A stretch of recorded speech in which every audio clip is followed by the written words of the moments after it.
Yes, people, welcome back to the channel. Don't forget to like, share, subscribe to the propaganda machine.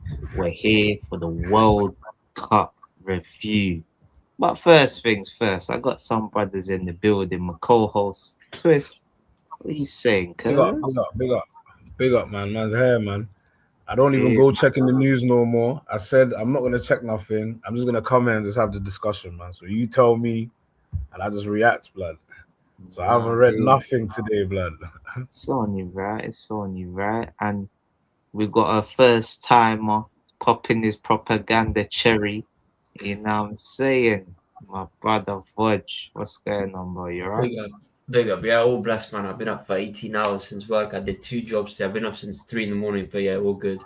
Yeah, no, definitely doing well, man. Grinding still. All That's a good good. spirit. It's a good grind, man. Good grind, Good man. spirit But still. people, we're here, man. The World Cup has officially come to a close. Oh my Spain god. It's been a picked up. very good World Cup. It's been a very good World Cup. This is what I'm saying. Spain picked up the trophy, Good took it World Cup. home, dominated it. They were the best team from start to finish, Oh, I would by say. far. Good defense, serviceable attack, and they have a magician in the attack in Yamin Lamal.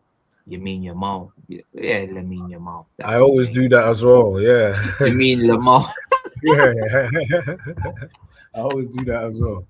Yeah. I but I'll throw it to you, Fudge, because you spoke about it. So what do you think of this tournament? People are saying it was the best ever.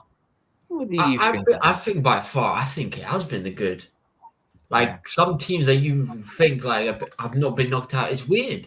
Some smaller teams knocking out big teams is mad. Mm. For example, like Sweden, I thought they would go far, but bro, two strikers, man, like Jokeres and Isak, bro. Come on, man. They're But calling him no. They're calling him no Nisak no Isak, oh, bro. or Busak. Oh, gosh. They did my boy bad. But like I said, it's been a very good World Cup, enjoyable. I've had good time. Spain winning it, bro. Big up to them, man. They won the Euros. I even called it when they won the Euros. I said, look, they'll win the Euros. Didn't think they would win the World Cup. No one had that in mind. Everyone thought it would be No, they were Argentina and France. favorites. I think they were I thought favorites as Spain well. France. Yeah, Yeah. they were favorites. I don't think Argentina was even supposed to see the finals, actually. Do you know what it is? I don't understand this, right? We score 6 goals against France, but then we start messing around against Argentina. Come on, man. What are we doing here? And he starts Oh, Henderson in goal against France. It's like, come on, Do you man. think? Do you think if it was a France Argentina final, that who do you think would have won that? Do you know what? I reckon that would have gone on penalties. I reckon. Yeah, I think oh. England was cleared too as well. I don't know how they just botched Bro, it, we should man. have been in that final against They botched it. Spain, Spain. yeah. But I don't think that's what I'm saying. I don't think England. Yeah. I I mean, don't think bro, England would have had it against Spain still. bro. Man puts on Dan Burn on before any attackers. Yeah, no. Bro, he puts on Ivan Toney in the 94th minute, who hasn't played a single game in the tournament. It's like, what are we doing? It's not rocket science, is it? No, it's clearly not, man. Bro, it's Yeah. like, I don't know what Tuchel's plan was there, bro. Bro, it's Argentina. You do not sit back against Argentina. We should have scored 2 goals in that second half or 3. It's horrid, Bro, man. Yeah, no. England it's mad. Look, it's a shame botched that it. England didn't win it, but 2020 Euros, we have to win it. Bro, we have to bring it home. Because if we don't, he needs to go, blood. Boy. Bro, I don't think that's going to Why? happen. And Twist, I throw it Boy, to the you. competition is gonna be tough. I throw it to you. Best World Cup ever. Why? You've seen a few in your 60 years on this earth. Nah, I wouldn't say so. I think the France World Cup of Mbappe, Pogba, all of that was better than this one still. Yeah, that was. Yeah, that I went do off think still. a few World Yeah. Cups are better still. Yeah. Yeah. I think is it 2014? No, Yeah, Wait, who won 14 in was in 2014? Brazil, 2010 was in South Africa. Yeah, not 2010. Brazil or where was Russia? Russia weren't too bad as well. Russia 2018. was the one France won, I think, Yeah. Russia, 2022, yeah. wasn't it? Yeah, no, Russia was, yeah, 2018, yeah, you're right. but Russia was lit That's the one still. France won. Mbappe went crazy. Russia was lit. Yeah, Russia woke that one. I'm just thinking, the whole thing, not just the games as well. You get what I'm saying? The vibe people got from the tournaments, all of that. This one, I think people just started getting into it like knockout stages.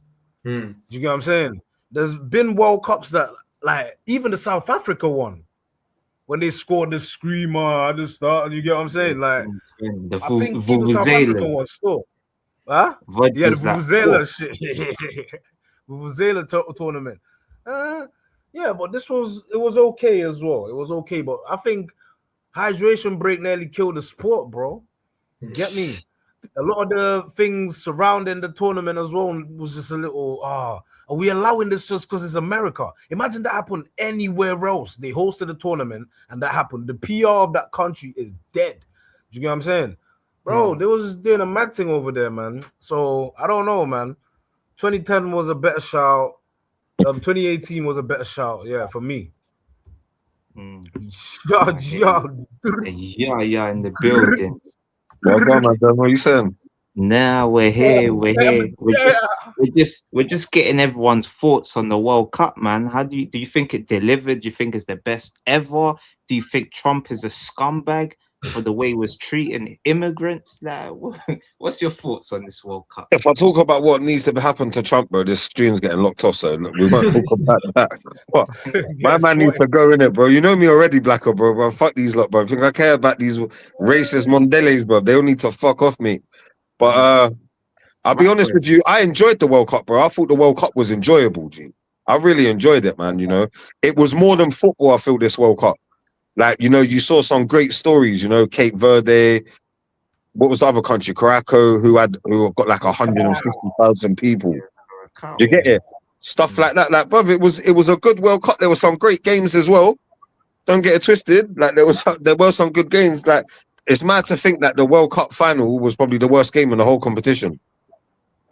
Bruv, it's definitely the worst game. That was haram football at its finest. That's what I see over the Emirates every week, but won us the league, mate. Like, I'm not expecting that between France and Spain. Hey, Twist, going off the World Cup, I just saw Fernandez's goal. Say world beater. Big up, man. It's No, that was a banger in here right now. It's feeling hella cold.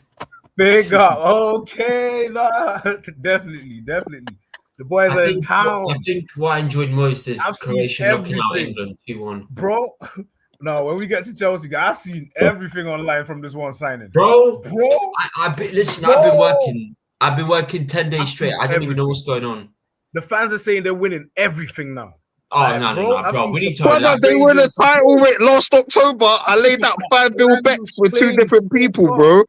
Hey, Twisty, last October, I laid out 250 bets with my nephew and someone else, in the group chat. Chelsea were on this run. They beat us 1-1. We're going to win the league. We're going to win it. Bro, what happened? They fell off. The same thing's going to happen this year. They've got Rodgers, brother. I can see a drug ban happening like Mudryk, bro. I'm telling you. Listen, but whoever said that is delusional. We're gonna get to it. Nah, fuck that, Blacker. I've had enough, bro. Fuck that.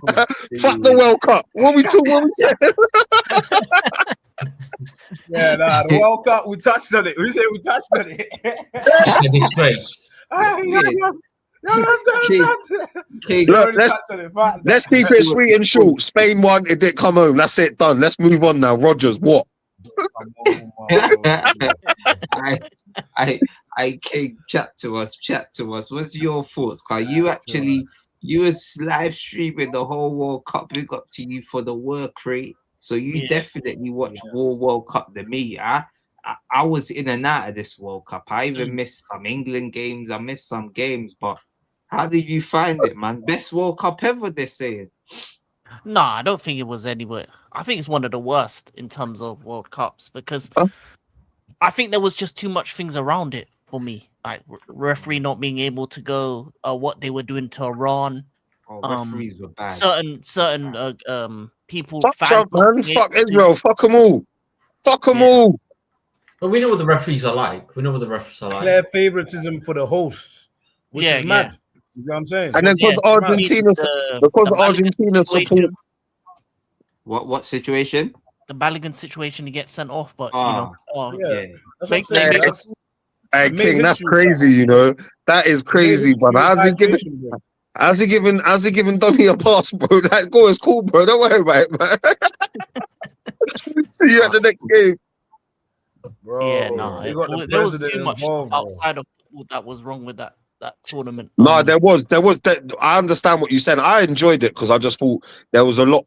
There was a lot of positives as well. There was a lot of negatives. It's like, but I hope Yeah. there's never another World Cup. I'm glad. Do you know how happy I am that Spain won that World Cup? I can't lie to you because Argentina, brother. I've realized so many things about them in the last few weeks, bro. I don't like them no more, Bro, bro. this has been like a history lesson. Some of these Bro, things I didn't even know. I didn't really want to see Argentina win. I'll be so real.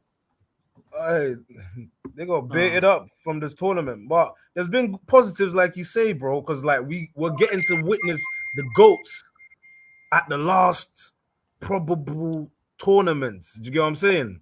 We're not sure yet, but this is probably Messi, Ronaldo, Modric. Do you get what I'm saying? There's a lot of They're all in the thumbnail, man. Neymar. They're all crying, bro. bro. Yeah, I Best think part of Harry the World Cup, Kane, though, man, has to you know what be I'm saying? Saka's hat Maybe even trick. Harry You get it? Kane. At least Saka got a hat trick. Do you get it, man? That's what I care about. Yeah. They know your Tottenham boys get a hat trick. Ooh, ooh, ooh. Yeah, I get it. Kane been there, done that though. You feel me? Them times there. I when he lie, was a man. He ain't been Tottenham- at Spurs for when he- like a nah, decade, bro. I when he don't want was to a hear it. Tottenham, you feel me? He ain't got the sauce no more, man. When he was a Tottenham, he was doing well for England, man. There's an update on William Saliba that he will be out for an extra Yeah. period, but no surgery. Confirmed by Yeah. Fabrizio 5 minutes ago. Yeah, we'll touch on that. Yeah, no, I see that earlier from Yeah. the keep. Fabrizio's just the tap-in merchant. You know what? I don't care about Fabrizio. I just believe Dave Ornstein more than Fabrizio, bro, because Dave Ornstein's been on it this summer. Mm. Whereas That was Fab is just sitting at home waiting for his paycheck. Dave Ornstein, bro. Come on, man. He's Jewish, bro. He gets everything before everyone, bro. He knows exactly what's going on, man. There, one of the best journalists you'll find. No, course. definitely is. He's So tapped in.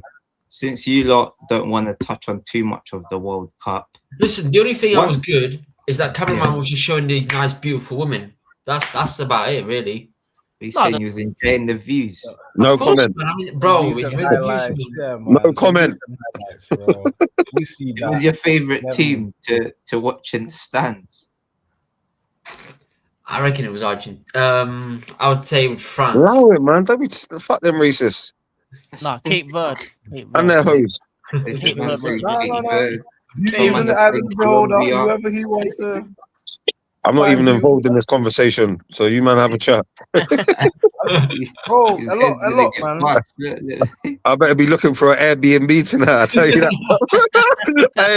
hey, in the space of one convo, kids gone, everything, bro. I've lost it all. Lost the plot. Is this why you watch football? Yeah. Dash him with the belt. No, Why bro. was you always watching the Sweden and Congo games? Like, what's going on here?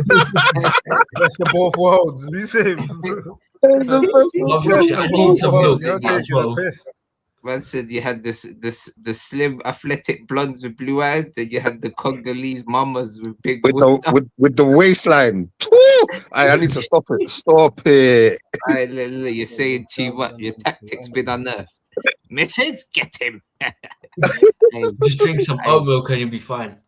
But I'll ask a few questions on the World Cup in it, cause I know what the man them said. The man don't even want to be too far, cause I've got a couple hooligans, and Rodgers is gonna be the first one on the transfer propaganda. Oh. So people, As soon as he signed for Chelsea, his head dropped. He played shit against France. this is what I'm saying. So people, stay tuned. I know this is World Cup talk. You might not want to recap it, but we're getting to the transfers. Give it about 15 minutes. I just want to get some few questions out the way. So I'll throw this to you, Twist. How you ain't said too much. Who stood out, or who were you surprised by? Any players, any nations? what That's a good surprised you? What was question. that? Good, bad, ugly. That's a good question. On so many That's teams, a different right. players, bro. Big up D. Well, go on, D. So many teams, different Yo. players, bro. For Spain, obviously everyone thought it was going to be Yamal, but I was impressed with Kubrasi, with Dani Olmo, with, you get what I'm saying?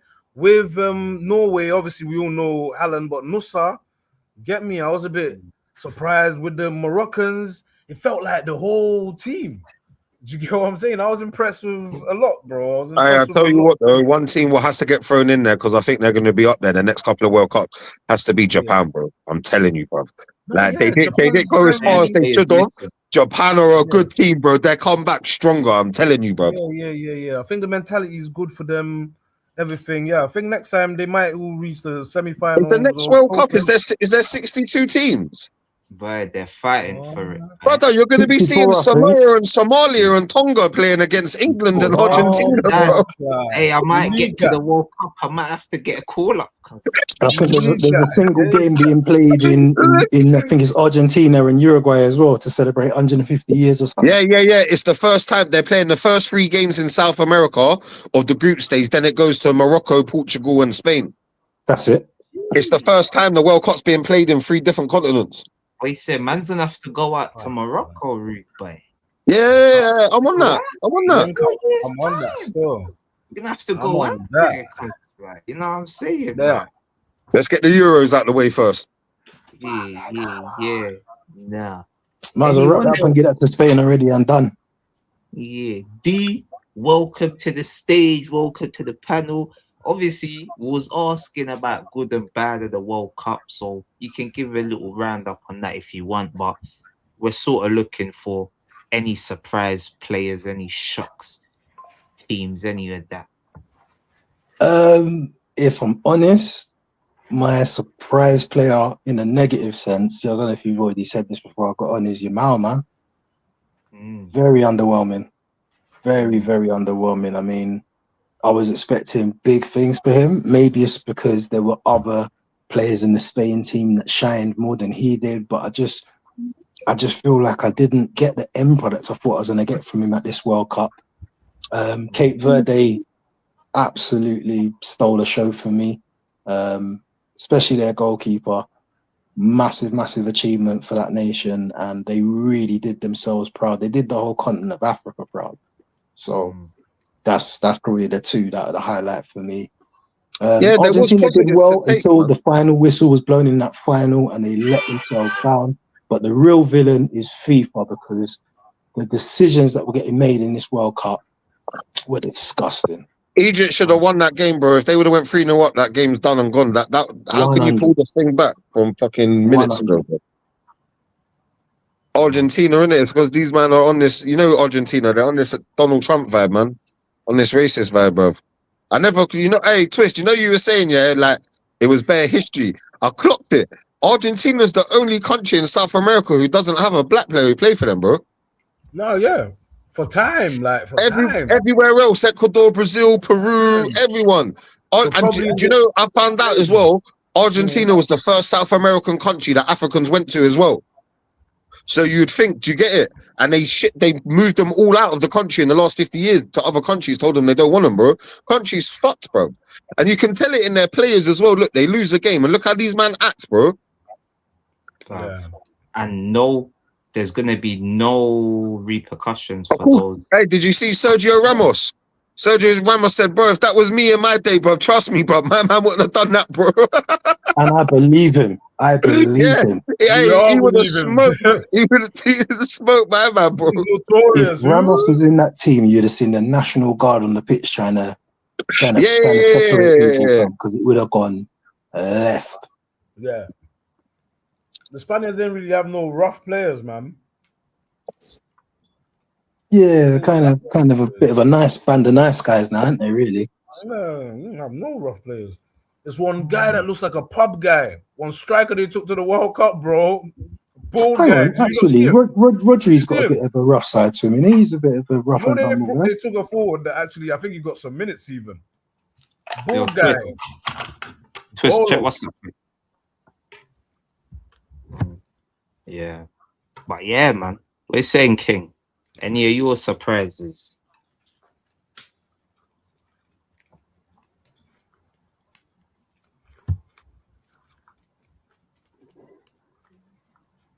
You're on mute, King. Was it? What did he ask me? No, Yeah, yeah. that's the issue. Yeah, I froze for a second. What was my surprises? Ooh. In terms of surprises, I was surprised by Felix Nemecha from Germany. I didn't expect him to be that good. He was a surprise for me. Who else? Who else was I surprised by? Saibari and Morocco. They were really good, as always. Done, big Really up. enjoyed watching them. Big up, big up. I was surprised by Spain. I didn't expect them to get to the final, and I didn't expect them to body France the way they did. For me, it's like one of the most one-sided finals I've ever watched. Like they just kept the ball, like nobody's business. It was easy for them. It was like a training match. In terms of the opposite, things that I was disappointed by, only really player that let me down a little bit was Elise. I think his shooting could have been better. I love the fact that he had the assists, but if he had his shooting boots on, I think France go all the way. Especially some of the opportunities he had in the semi-final, and even in that third place game, I think they beat England.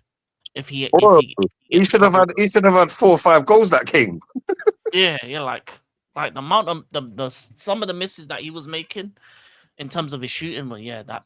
Hey, do you know what, Blacko? Do you know what? Yeah, what you were saying about surprise players. I got to give him credit. Yeah, I think Jed Spence had a very good World Cup, innit? Yeah, for real.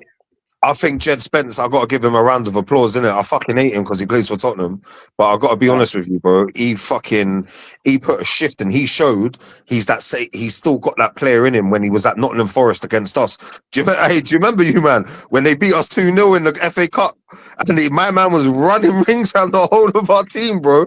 And then he got the move to Tottenham, but he got loaned out, I think, to Florentina or something. But he needs to leave, man. He's a very good player, man. I'm telling you. Look how he is as a left back. Man's not even left-footed, bro. To get it, like he actually fits that role, and he's so quick as well. Quality player. No, he done amazing, bruv. He done amazing, man. And Don, welcome to the stream, my brother. Welcome, Don. Big up, man. We're just reviewing the World Cup, sort of any shocks, surprises, players, nations. What do you feel? The shocks, it kind of played out how I expected to. The shock was probably France and Spain. It's not the fact that Spain beat France. It's the manner and how they beat them. You know what I'm saying? It looked like they lickle man them. You get me? Yeah? Belt to our settings. It seemed like their man got battered like, all over the pitch. Because that's the only surprise. Yeah, and I'm with Yaya there with Jed Spence because like fuck Tottenham first and foremost. I've got to say that. Fuck you. I hate your team. Yeah, you say it again, brother. There ain't no love for Tottenham. You know what I'm saying? You told me you're Tottenham to go fuck yourself. Fuck yourself. Like, trust me. It is what it is, fam. Like all day, every day. We shoot at Tottenham. I want to pre-pause and all of that before I say something mad. Yeah, but fuck Tottenham anyway. But Jed Spence, what a baller. Yeah, I didn't know he. Do you know what? I saw him at Forest, but I didn't take note of him at Forest, if you know what I mean. Yeah. And because my dislike to Tottenham, I automatically think that their players are shit, even though there's got some ballers there, I ain't gonna lie. But what I saw he did for England was outstanding because he was one of the stand-up players consistently. Right? You can say a lot of their players were poor, but come on, man, they got to the semi-finals. So if they were poor and they got to the semi-finals, how shit was everyone else? And that's the reality of it. He like down the left side, see that game against Argentina, he kind of had him and Gordon had Messi and Argentina in their pocket. You know what I'm saying? Just down that left side. Right? So I want to shout out Jed Spence. He got some ratings for me. Do you know what I'm saying? And in the future, if you want to do a Sol Campbell, I won't be mad. You know what I'm saying? That's all I'm saying for that one there. And yeah, I'm up for that. I'm up for that. And I want to big up Spain. because I didn't have them. I had them going out in the quarterfinals. I'm not going to lie to anyone. But they did the world justice. Yeah? They did. That's the main thing. Them racist cunts, they win nothing. Yeah, bro. Yeah, fam. So I'm just going to say big up Spain. You lot deserve the win. You lot played well. You got a special place in my heart because you fucking beat that piece of shit, dirty motherfucking country. You know what I'm saying? Someone should just destroy it. Yeah, People's champions. Yeah, fam. They are the rock. You know what I'm saying? So I want to say big up Spain. Anyone supporting Spain, thank you. You know what I'm saying? Yeah, you saved the world. You get me? It was one of those 007 James Bond moments. You get me? Yeah, you lot saved the world. Mission Impossible, all of that shit. You get me? So big up Spain. I want to eat paella tomorrow. You know what I'm saying? And all the rest of it. I booked a holiday. Me and my missus are going there in 3 weeks, bro, to Valencia again. Fuck it, man. Go eat some paella, bro. Go join in with the celebrations and that. I like paella. Yeah, I'm on all that. I'm on all that. Fuck Mbappe, fuck Argentina. I'm on all that. And you know what? Yeah, not everyone can say they got 3 World Cup champions coming home. You know what I'm saying? Yeah. So it is what it is. So thank you, Spain. Yeah, what I'm saying. 3. Since some man have none. Considering I spent my whole World Cup supporting France. I mean, to be fair, I didn't start with. I've been following the France national team from the 90s, innit? That's just always been my team. Venga. But if we were going to go out, Venga. at least went out to them. Facts. I get why you. Hey, listen, brother. I get why you follow France. You came up in the generation where the Arsenal squad had world-class players, and 95% of them were French. And to be fair, when you got TTM, the Arsenal ones probably weren't even my favourites either, bro. The Arsenal ones probably weren't even my favourites. Now, one of my favourite players of that era was Trezeguet. Love to watch him play. Zinedine Zidane. Love to watch him play. Trezeguet used to finish his dinners for fun, man. Brother, that was one I would have literally had a heart attack if he signed for Arsenal. I'd have gone, that'd have been me. Hey, brother, he was my main guy on Football Manager back in the day, bro. Championship manager and them things there. That's where we started from. That's where we started from. Trust me, come with me. Right, do you know what's funny? Yeah, France was the only team in the 90s to have more than 30% of black players in their team. That win Europe. You know Louis Gomez Jr., that's what we're talking about, bro. You won it twice, mate. 2 stars on that jersey now, fella. That's what we like to see. Big up, Lewis.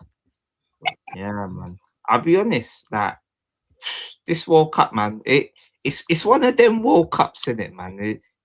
All the off the field stuff, it left a sour taste. Do you know who really surprised me? Who? Mexico, bruv. They kind of surprised me with the way they went. Because I did not expect them to qualify. They were cooking. Like, we got lucky against Mexico. Brother, we played in the stadium. They ain't lost apparently in fucking 8 years. We got the W, bro. We're 10 men. That's all what matters, bro. And then when I look at boys, when I looked at their record, and we saved the bacon, didn't we? Hey, when I looked at their record at that stadium, brother, please tell me that the record's 8 times against Bermuda, 9 times against St. Kitts, 6 times against Guadeloupe. It's like, brother, the best team they beat on the list was Ireland in a friendly 4 years ago, my lot, brother, and they beat them 4-2. Do you get it? In that stadium, all the rest of these little countries from the... Yeah, bro. Like, bro, they haven't played. Yeah, they haven't played no Argentina, no Brazil, no Ecuador, none of them there. They haven't played no one. They played all Bermuda and all these, or Grenada, all of them lot there, bro. Bahamas. I hear it, but when it's all said and done, you've got to beat who's in front of you, innit? Do you know what? That sounds like Harry Kane when he plays for England. You know what I'm saying? Stat padded against who? You know what I'm saying? Like, and then when it comes to the team, where the fuck are you world class ex Tottenham piece of shit? If I talk, I am in trouble. Blood, trouble lives here. Hey, we have to say, well, Spain only conceded 1 goal, bro. My heart says it's time for England to move on from Kane, but the trouble is, where is You're gonna the have Eddie strikers coming through. Nketiah and Liam Delap up front, bro. It's like, what's going on here? It can only Where's be the a striker false coming nine. through? That's where I have a problem. Bro, they don't need a striker because most teams they don't actually play with a striker anymore. They do this whole false nine thing. So I can see England doing that because I'm sure one of the midfielders are techie enough to actually do that. You know what I'm saying? And to be honest, most of the goals come The from only thing is, the midfielders. I detest the false nine. I detest it. I can't stand it. Give me Marino in the England team, man. We're sweet, man. Give me him for the Euros, bro. Yeah, no, you know what it is, bro. You can't really trust flipping Twisty, man. I don't want to hear your bullshit 70+ goals this season. See, we He left always hear Tottenham this years debate. ago. Listen, nobody's questioning what he did for Bayern. No one's questioning that. Yeah, that stands. That there's no debate on that. He's had a blinding season for Bayern. Yeah, Yes. Even if you look at his Champions League goals and who he scored against, home and away, undisputable.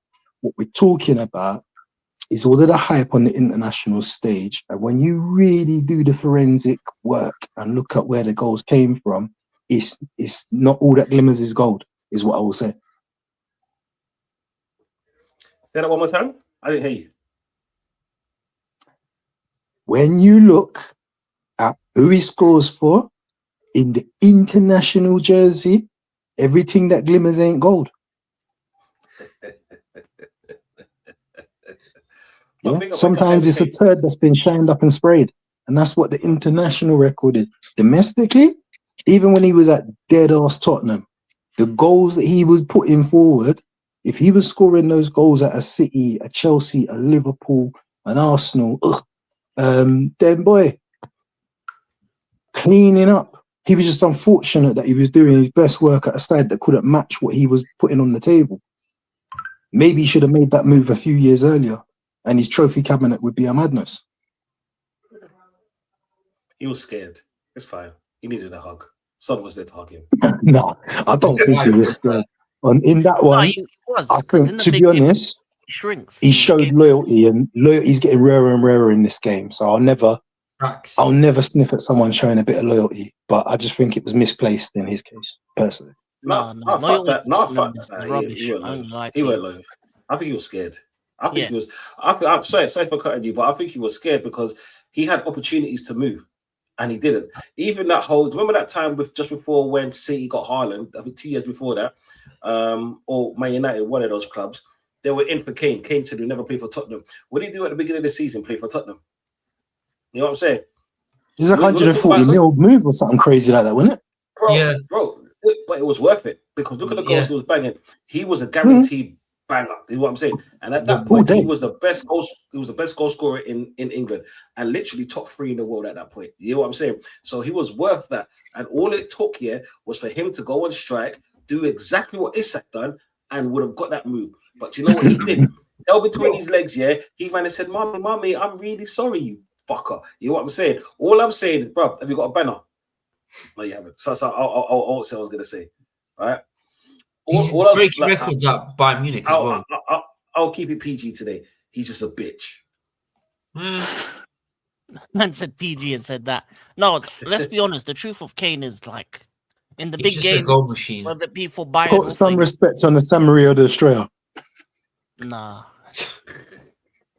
He just listen. His goals are fluff pieces. They basically goals for nothing. Because in the Champions League semi-final, he did nothing against PSG when it mattered. He did absolute F4. In the World Cup semi-final, quarter-final, he did nothing.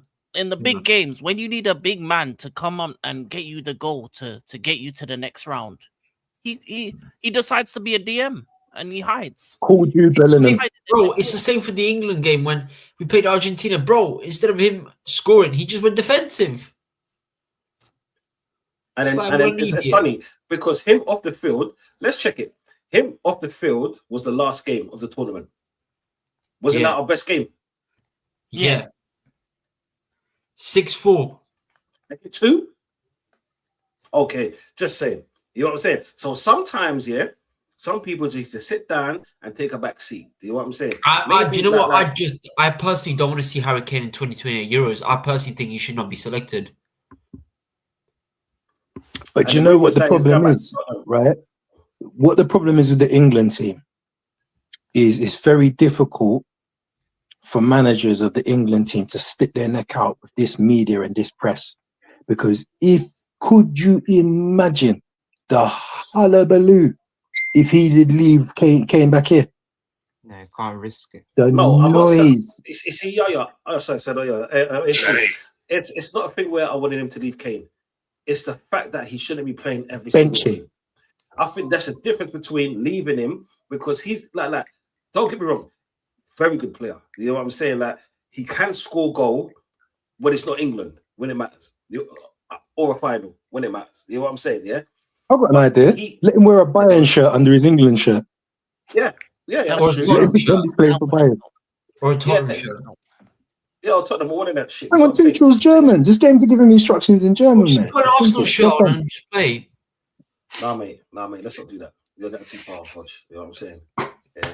Man, get Rodgers and act like this. Listen, I don't know what's going on with Rodgers. I don't know. I was at work, so I don't know what's going on. I ain't seen nothing. Anyhow, they came back home with them numbers, bro. Come on, man. Yeah. That would have been but I don't think injustice. he's gonna. I don't think he's gonna. Who are the be better there. strikers in England that's better than Kane? Who would you take? Tuchel wouldn't have made it on the plane alive if they left him there. If you It's don't not take about Kane, better like, striker. It's about Solanke? what type of striker. and Like, what we do the on lap? the pitch. Like, who Wait, was taking if not Kane?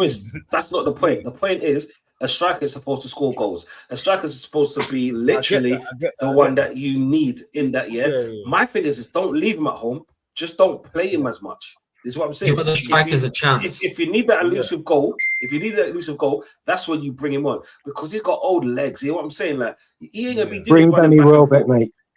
And what's the point of having a striker close to John Stones? What's the point? Honestly, what's the point of having a striker? Yeah, no, in big games, he's known to do that still. I'm not even gonna lie. He traumatized me in the Champions League final. But he's useless in big games. He's just useless. Didn't turn up. Twist. But would we not consider every single game in the World Cup to be a big game? You're playing for the World Cup. Every game is a big game. Right, cool. The biggest game that he performed in was against Congo. It wasn't against a big team. It was a big game, but it wasn't against a big team. You know what I'm saying? So listen, man. My black I don't liquid lightning, fam. Mine ain't talking about Congo, bro. He's not getting into Champions League unless he sees like. No, Newcastle's a lot, fam. Remember the witch doctor, the voodoo doctor. He unlifted. Ghana held him. Ghana held my man, bro.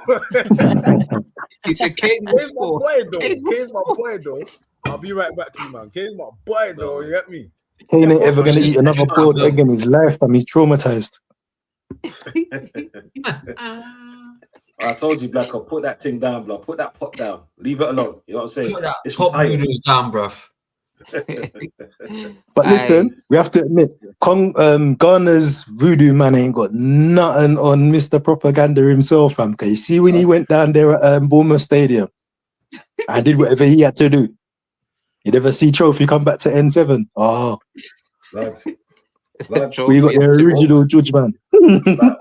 All I'm saying is pre-pause and all of the pauses. Yeah, that cherry got popped. Is what I'm saying. That's all I'm saying. Yeah. Damn. I put a couple cherries in the pot too. You know what I'm saying? Put 1 or 2 seeds. Right. Just the seeds. That shit is going to retirement now. Is what I'm saying. It's done now. It's done now. No yeah, more. You know what? It's the Harry Kane play. We'll just bring my Danny Welbeck back. We'll bring him back. Yeah, bro. Yeah. So you know what though? Since we focus on players now, yeah. Obviously, I got 2 debates. The first debate we'll go on to after, but I just want to give you time to think. Have Africa overpassed South America? That's the first gap. That's the first topic. And then the second topic. What nations were absolute disgrace at this World Cup? Who Argentina were absolute shambles? We thought. Let's just all agree on Argentina being the biggest disgrace. Yeah, the biggest disgrace in the history of Argentina. Worse than Brazil. In what sense? In terms of playing football? I'm talking about in terms of just cheating, attitude, cheating. everything. If it's on the Scumbag their way to a final and got beaten. Argentina's all off the ball, off the pitch. It's not on the pitch. That's fair. So, No, even on the pitch. No. Not even on the pitch, bro. Look on the pitch. at all the fouls that went unnoticed in the England game, bro. Punching man in the back of the head, kicking man in the head. Yeah, I mean, they were disgusting, saying bro. Arsenal did this season, so same thing.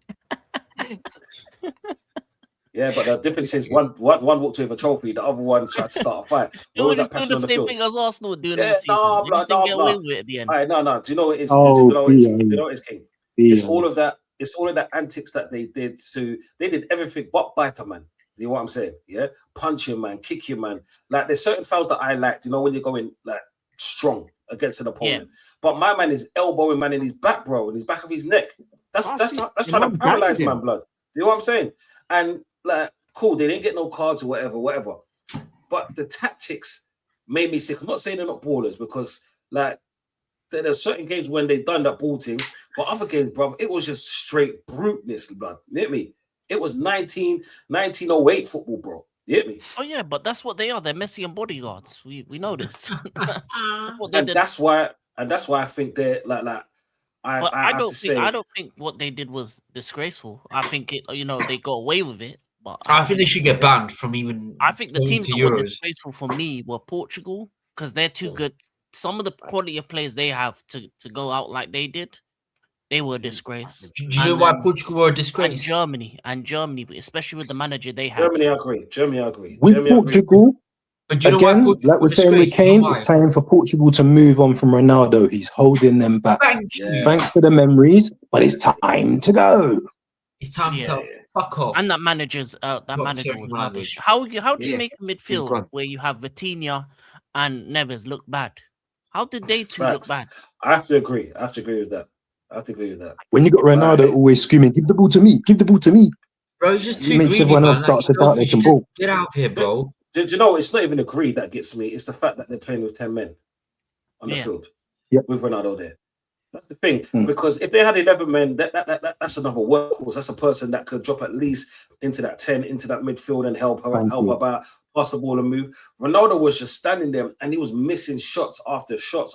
Bro, the way he was kicking the ball, I don't know if that was Ronaldo or Garnacho. You know what I'm saying? Like, I couldn't tell the difference between the two at times. They were like, I'll prefer to see Kane there than Ronaldo because at least Kane will drop deep and do something. Ronaldo was like the grass. He was there because he had to be. Like the fish. Get me? He might as well have had a ticket and sat in the stand. You Bro, might as well just went to the cinema. He was standing in the stand, on the field, doing nothing. Mate, it was ridiculous. Yeah. Like King said, like, okay, Vitinha for me is one of the best midfielders in the world. Top 3 easy, yeah. He looked shit. Because Ronaldo's there. He looked shit. He looked average, bro. He looked like who can I say? He looked like he was a lesser player than Anderson. To be fair, I'm just a spectator. You man actually kick ball, so you'll understand what I'm saying here. The trouble is when you got a player like Ronaldo on the pitch, right? You see those passing lanes and where you're gonna go and make that run. He's occupying the space to do nothing with it. You're better off just go and get a young up and coming Portuguese striker and let the boys then ball out. They got one on the bench. But again, it's the pressure, isn't it? It's the pressure that Ronaldo brings to the table. Like, you can't imagine not having to play him. Well, that option's off the table now. Because by the time the World Cup comes around again, then the boy can be well aged out. So that even makes sense to pick a 45-year-old. You say that. Stupid. You say that. You say that. He should have. But with Ronaldo, he should have had the, what's the word I'm going to call it? He should have had the kind of emotional intelligence to know that it's time to step aside and mash up your legacy. No, but that's ego. That's ego right there. Because the difference between him and Messi is, okay, fair enough. I don't like the antics of his country, but the difference between him and Messi is Messi's a natural baller. So what Ronaldo has learned throughout the time, obviously, it's down to training and all the rest of it. So once his body gets old, he can't do the stuff that he trained for. With Messi is more of a natural footballer. You know what I'm saying? It's like the boxer v the brawler. That's all it is. All right? Ronaldo, look, right. Even if Ronaldo could run, I still wouldn't have picked him but his ego keeps him in this team. Yeah. It's ego because all right, let's put it this way: Ronaldo is bigger than his country, and that's the problem. Kane is bigger than England, but Ronaldo is bigger. Like anyone in the world says, okay, name me one person from Portugal, they say Ronaldo. That's it. Not realizing they had man like, do you remember Figo? Bad man Figo. Yeah. Not even him. Eusebio. Yeah, and he won World Cup. Yeah. Man, I just he don't won get Euros, I think, or I Champions just League. don't get it. Ronaldo should have just done an assistant coaching thing or been a cheerleader for the team if he actually wanted to take part in the team.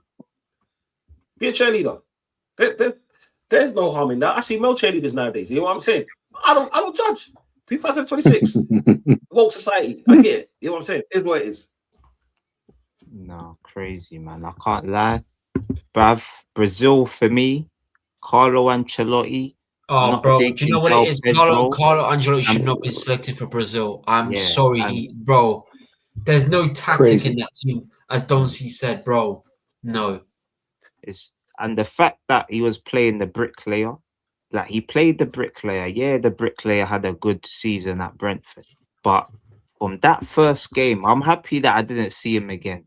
Or he might have played the second game and come on as a sub, but this is Blacker, why. do you know who would have suited for that manager role? Pep Who? Guardiola would have been the perfect manager for Brazil.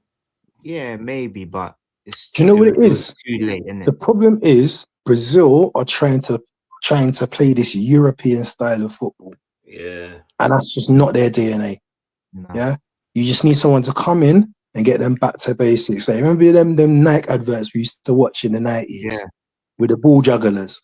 Yeah, That's what I what's that think one? of The Brazil, you know. Scorpion Yeah, King but- tournament, the 3v3 night Yeah, but it's football. hard. From the It's hard because propellers all the way to the pitch. That is the identity. Don't lose yourself trying to find someone else. Go back to who you are, and we can see the Brazil we're supposed to see.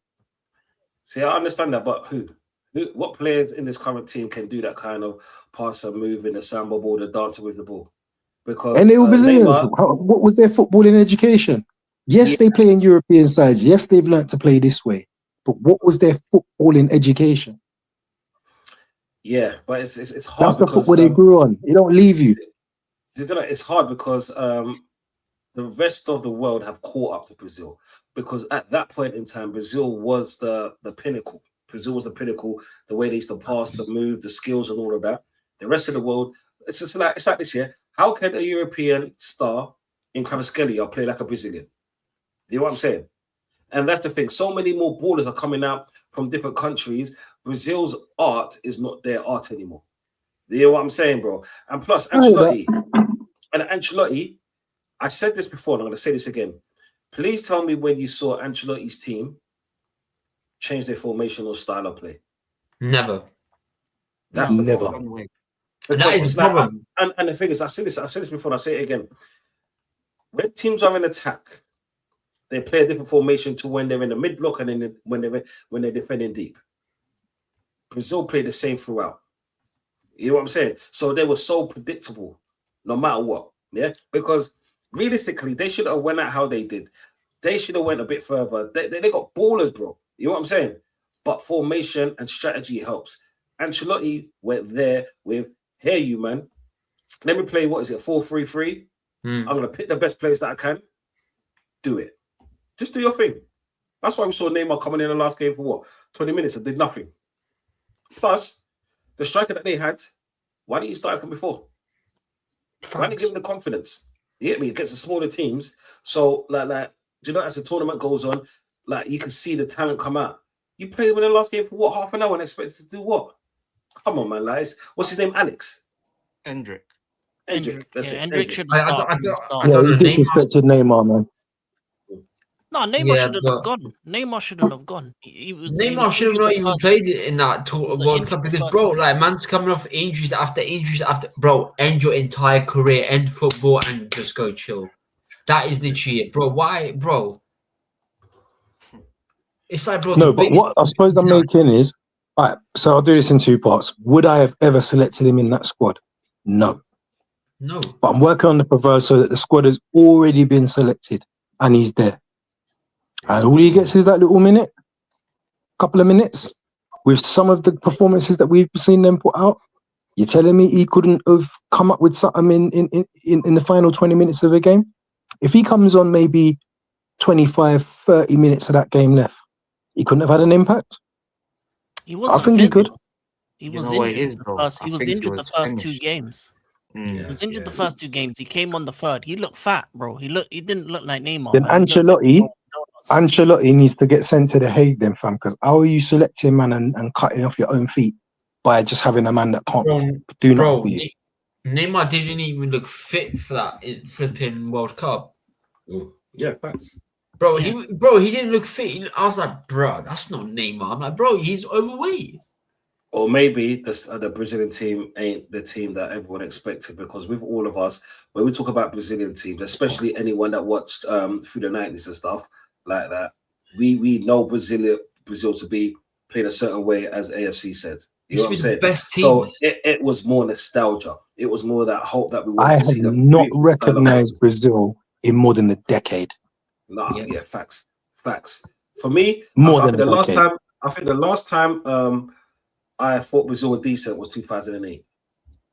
I thought 2014. Yeah. Remember the Adriano days? Is what I'm saying. The Yeah. Kaká Adriano and stuff. I like that. After that, no, I can't. Like, for me and Brazil, I kind of lost the love for them. You get me? And I'll take the point on 2014. The class was still there in glimmers, but it was already on a decline. Do you know what it is? 7-1 It's the demolition. respect that I've lost. It's the respect that I've lost for Brazil. It's the respect. That's what it is. The 7-1. The 7-1. Exactly that. Lord. That 7-1. When Neymar was injured as well. When he was out. That 7-1. That was a whole 9-night. That was embarrassing, bro. That was They a pinned whole on their 9-night. tops, Trust Neymar. me, Ray Bro, and nephew was there.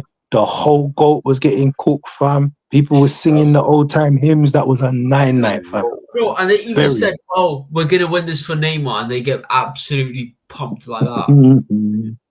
Like, Lord have mercy to my soul. It's funny because there's ways to lose as well, isn't it? Oh, facts. And like Brazil from first game, they didn't look like they look like an average European team. They look like an amateur team. No, I wouldn't say amateur. You're going too far. And I suppose I take your point, Don, where you're saying like you can't really go back to that style of Brazil, but I'm more advanced to the point that you're gonna go and replicate someone else's style, and do it as a 1 out of 10. Then you might as well stick with your own style, then, isn't it? Yeah. But then it's better to lose playing like yourself than to lose being an imitation and a poor one at that, being a team version of a European side. That's down to Ancelotti. That went down to the Brazilian team because that was down to the formation and the strategy that he brought. You know what I'm saying? He's a very European based. Could have put in a better performance. Yes. Hand on heart, I never had them in my radar to win it. Never had them in my radar to win it. But I thought they'd at least be in the last 4, man. Jesus. But what runner did they have in their team? Because that was massive as well. Well, that's one thing that Martinelli's very good at is running. It's just the problem. No. When I say runners, the runners that affect the game is in the middle of the park. Their midfield was old. That's the thing. Their midfield is hopeless. The selection was Casemiro old, Fabinho old. Fabinho. It was only really Bruno G, no legs. Yeah, he's not really fast. He needs someone nippy next to him. So they had no runners in midfield. Don't get me wrong, this is not me practicing to become a reform counsellor or nothing, but this is where sometimes it's important to have a home nation coach. Because a home nation coach might have had the idea or would have had the vision to maybe see that there might have been a couple of young players playing out in Brazil that could have come and done something. Yeah. That's the an understanding of the Brazilian leagues. Do you know what I'm saying? Because at the end of the day, as much as you might say, oh, well, because some people have this mindset that, you have to play in Europe to be elite. There are some serious ballers in them leagues that just ain't been discovered and ain't been seen yet. They had the limelight. That World Cup might have bust somebody. Do you know how mad you should realize about Brazil? Why does Martinelli always play good for Brazil and for Arsenal he never plays good? Yeah, but that's he doesn't play good for Brazil. He doesn't play good at all, man. He's rubbish. He shouldn't be in Brazil's squad. He's the the perfect example of a European Brazilian. But That's, was that's he? the perfect I example swear of he a was the European. leading goal scorer for Arsenal in the Champions League. Big What up does that on mean? that. He could be. What does that mean? No. He was at one point, but that didn't mean anything. Yeah. No, it means he's still a decent player for Arsenal. It's not like he's out here really trying to play better for his Hey, country. mate, let's not do this. He fucking scored one goal. He did I'm not nothing for having his that. country. I'm not He's having done that. He nothing. scored one goal. He scored one goal, That's the bro. guy. I'm not I having am no Arsenal glaze through on and that through, fucking. but I Left can't make winger. a case for him being a star player in the Facts. Brazilian side. I can't. I'd be AFC lying. with you. Quarter of a star at least. I mean, look, you basically sold Trossard, one of your best left wingers, and you still have Martinelli. To be honest, Solis is better than Trossard right So if now. you go back to the group chat, right? Yeah. I've always said that if you're going to get rid of the two, it was a head and heart argument, right? My head says how's keep everyone doing? Trossard. Everyone all right? Yeah. My heart says Martinelli, right? But the smart choice would have been to keep Trossard because he's the one who comes up with them important goals. But then at the same time, Martinelli, it's the I can't really call it youthful because he's kind of coming up in the age a bit now. He's not old, but you know what I'm saying? The kind of young G thing is kind of passing him now. He's kind of at the point where we need to start seeing you getting towards your peak level now. Do you know what So it I is? think that this season for Martinelli is shit or bust, and it's still not off the cards that he doesn't go. There's every chance he can still get sold and go if the right money comes in.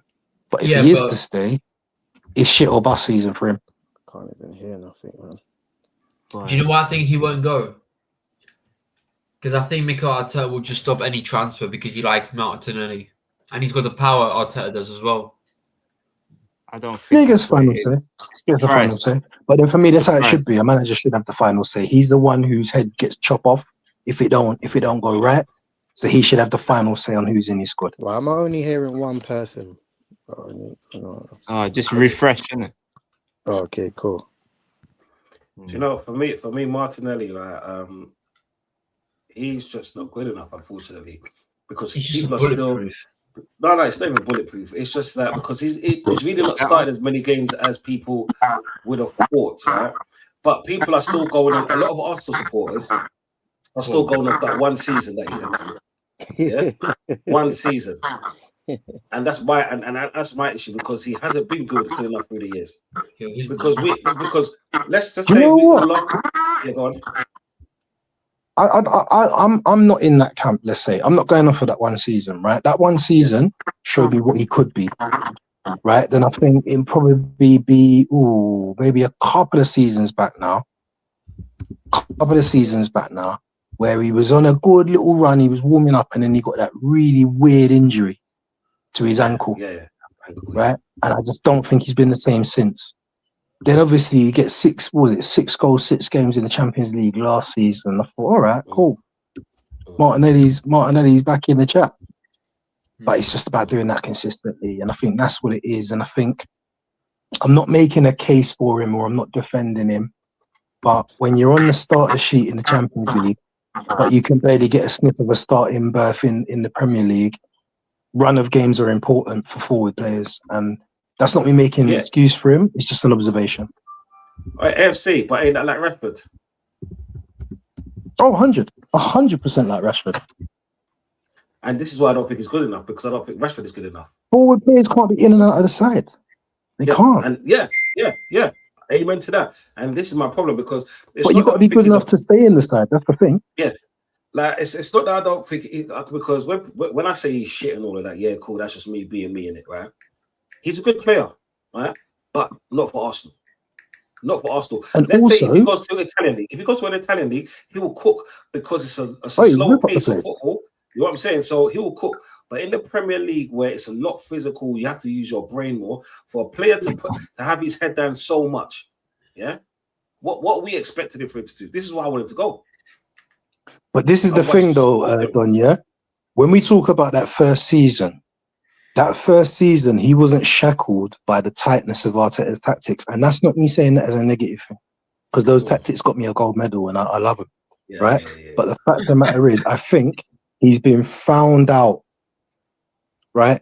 That if he's just got to go forward and just forward, just run at people, bang, take your chance. Like when he ran past the Ola Chelsea and scored that goal in that first breakout season, right? But when you now need to go and do the work backwards, when you got to go track back and tuck in and you got to make up that gap, that's where he got found out. You can't do that. Okay, it's more than that, bro. When's the last time you see him beat a man on the left-hand side, on the left wing? Never. I had long dreads. Bro, and the thing is, he's a pacey player. He's supposed to be that line. He's like one of the top 7 fastest players in the league. And like I said, where's the last time that you've seen Martinelli run past a player on his wing or any wing that he plays on? You know what I'm saying? Whether it's strengthening man or pacing man. In a minute. Yeah. And you see, as bad as as bad as I would say Saka got injured, missed Olympia at times like that, what Saka would do is get his body in between him and the ball. You know what I'm saying? At least intelligence, right? And then go past a player and then, that initial spark. Martinelli's faster than him. Why haven't we seen him? How many times last season did we see Martinelli get to the player and stop and then pass back? Can I add to that quickly? Yeah, go on. Yeah. Bless everyone anyway. It's been a while. I've had my issues with Martinelli. Good point about Martinelli and Saka. I think it would be doing Saka a disjustice to compare him. Saka's just on a whole new level than Martinelli. It's Waitrose and Lidl's. The obvious is Lidl's got good deals. Let's go back. The obvious got good deals, but they ain't no damn Waitrose. Martinelli's a lot more faster, but what we could clearly see, speed is not the be all end all in getting past your player, I guess. You know the ones there. You just look at players like Messi. Messi's probably one of the slowest man them out of most, man. But all he has to do is drop a shoulder and he gets past his marker. Martinelli, that season where he got 15 plus goals, that one season that you was talking about, that was the season where Arsenal was playing more expansive football. So it worked in his favour. A lot more through balls, a lot more forward passing, a lot more penetration. He works well with teams like that he could run onto the ball instead of him taking on his man himself. Because Arsenal kind of switched it up in recent seasons and we've become a bit more defence first before attack and we're a bit more solid, he struggles in teams like that because now makes people like him and Saka having to do more work on the wing by themselves. And that's taken on their marker all by themselves. Martinelli just doesn't have that in his locker. Why he looks less of a player.